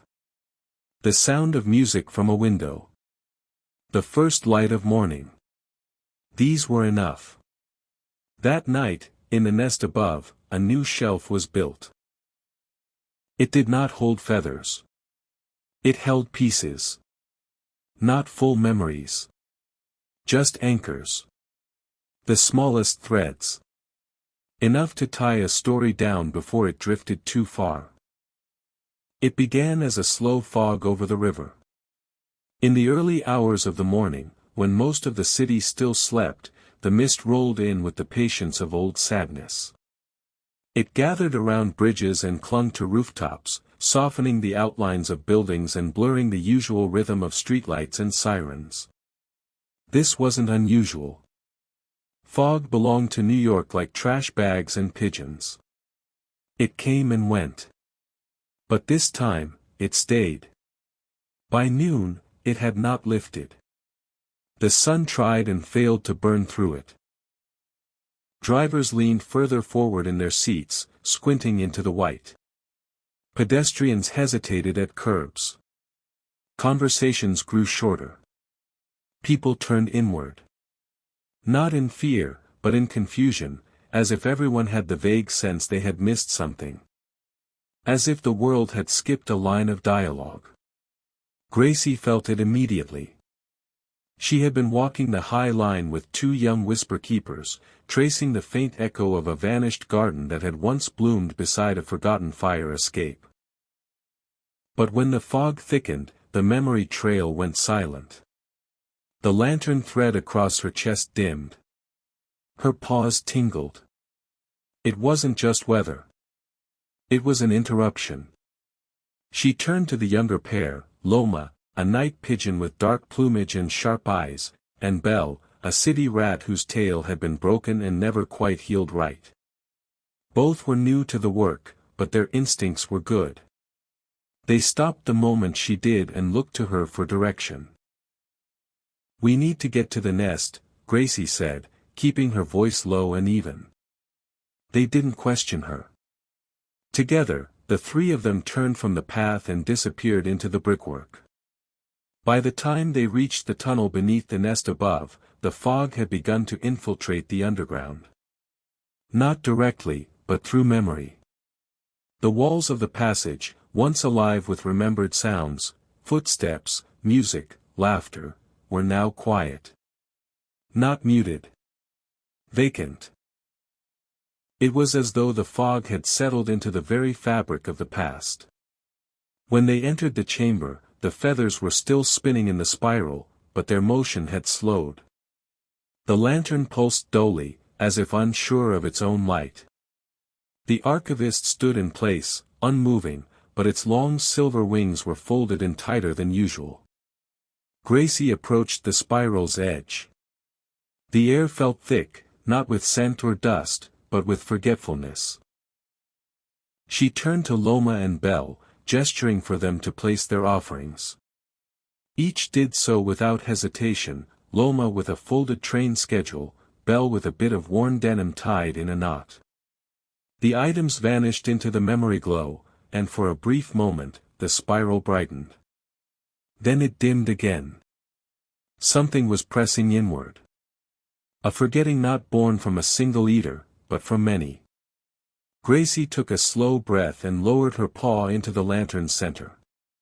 The warmth greeted her, faint but alive. And within seconds, she saw it. A ripple, stretching from the river's edge toward Midtown, threading through rooftops and subway platforms, touching corners where names had once lived. The fog was a veil. But it had not come alone. Behind it moved a tangle of hollow shapes, slow and sprawling, as if time itself had curled into a knot. She pulled back and turned to the room. "This is a test," she said. "Not of us. Of the spiral. Of the trail. Of whether memory can hold when the forgetting grows bold enough to wear the air itself." The others watched her, quiet and steady. "We don't fight this with force. We fight it with presence. With stories." She turned to Loma. "Fly to the East Tower. Start calling the others." To Belle, she said, "Gather the carriers. We need the oldest names they've kept." Both scattered into the tunnels without a word. Gracie remained behind, alone with the archivist. She approached it slowly. For the first time, its veil parted just slightly, revealing not a face, but a deep well of feathers that moved like breath. "I need to borrow the ledger," she said softly. The archivist reached into the wall and pulled it free. It floated into her claws without resistance. She opened to a blank page and began to write, not in chalk or ink, but in the fine shimmer of memory itself. She wrote down places. A bench in Prospect Park. The sound of chalk on a corner of 49th and 10th. A pigeon who sang to himself from the lip of a queen's water tower. The names followed. Dozens of them. None grand. All real. By the time Loma returned with a dozen more whisper keepers and Belle with a line of quiet-eyed carriers, the spiral had begun to pulse again. Stronger this time. More deliberate. The fog outside thickened. But now, it pushed against resistance. As the lantern glowed brighter, light moved upward. Threading through the spiral and into the thread stretched across rooftops and tunnels. Like a heartbeat, it expanded outward, carrying with it every name Gracie had written, every memory the keepers had carried, every object laid gently on the altar of remembrance. The fog didn't vanish. But it thinned. For the first time since dawn, sunlight pushed through the clouds in fractured beams. Reflections returned to puddles. Voices sounded normal again. Someone in Brooklyn blinked at a mural they swore had faded years ago. The forgetting had tried to become weather. But the stories held. And the sky, for now, remembered its shape. The city exhaled. Not all at once, and not in relief, but in continuity. The fog hadn't vanished completely, but its grip had loosened. The skyline, once softened into abstraction, sharpened. Rooftops regained their outlines. Street corners began to smell like themselves again. It wasn't victory. It was rhythm restored, like a skipped heartbeat returning to tempo. In the days that followed, the Whisper Keepers worked without being asked. They didn't meet in great numbers or speak in declarations. Instead, they passed from burrow to burrow, collecting fragments, stitching loose ends, noticing what others had overlooked. A paperclip dropped by a saxophonist. A scribbled note on the back of a takeout receipt. The last gum wrapper from a store that had closed without farewell. These were their treasures, and they were gathered with care. Gracie moved more slowly now. Not from age or injury, but from purpose. Each step was deliberate, each visit planned. She no longer darted between places as she once had. Instead, she lingered, letting the city's silence speak first before deciding what to leave behind. The spiral had changed her. Or maybe it had simply revealed who she already was beneath the pacing and the worry. The crack had not been sealed, the eaters had not been destroyed, but the world had chosen to remember, and that choice meant everything. One morning, just as the mist lifted off the East River, she returned to the rooftop where Percy's story had truly begun. The ledge was still there, rusted, chipped, slightly bowed in the middle. Wind still hit it at the same strange angle, whistling faintly through a broken pipe nearby. She landed softly, claws clicking against the stone, and sat in silence for a while. The memory thread around her shoulder pulsed gently. It wasn't warning her. It was acknowledging something, a cycle closing, a breath held for too long now released. She reached into her satchel and withdrew the ledger she'd been keeping, smaller than the archivist's tome, lighter, made for carrying. Its pages were filled now. Not just with names, but with small moments. A doorman's story. A fire escape scent. A puddle's reflection after a long rain. She opened to the last page. And paused. There were no more cracks to fill. No more eaters in the tunnels today. No memory screaming to be rescued. But she understood, without explanation, what she needed to do. She pulled a single feather from beneath her wing, soft gray, unremarkable, except that it was hers. She placed it gently on the page, closed the ledger, and tied it shut with a ribbon of frayed plastic she'd once found near a shattered library kiosk. Then she stood, stretched her wings, and looked out over the city.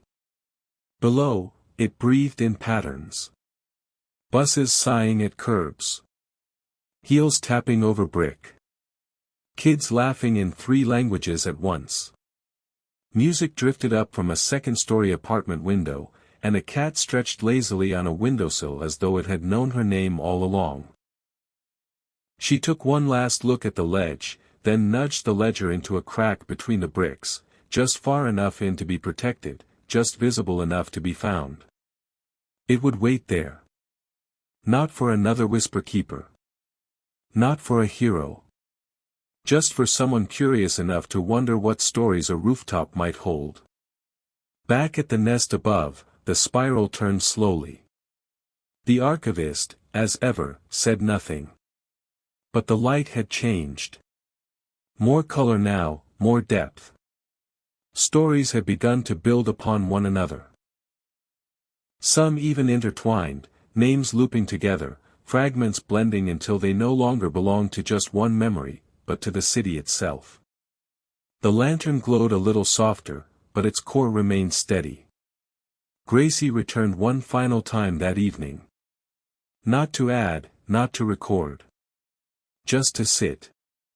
She perched on the shelf near Percy's feather, watching as the spiral made its slow revolutions. The others came and went, quiet, respectful. Loma left behind a train token. Belle set down a cracked marble. Thatch leaned a thread of music against the wall and said nothing at all. As the last light faded from the sky, something fell gently into the spiral's center. Not a warning. Not a tremor. Just a single, drifting feather. Not Percy's. Not Gracie's. A new one. Fresh. Untouched. A reminder that the story would not end here. The Whisper Keepers would continue. The spiral would keep turning. Memory, like wind, would shift and return. And when the city forgot again, and it always did, there would be someone ready to notice. To listen. To carry a thread. Gracie stood and looked once more across the chamber. She didn't speak. She didn't need to. A soft hum rose in the spiral's rhythm, not like song, but like breath. The nest above settled into quiet. The city turned its page. And the sky, in every corner from the bridge to the avenue, remembered her name.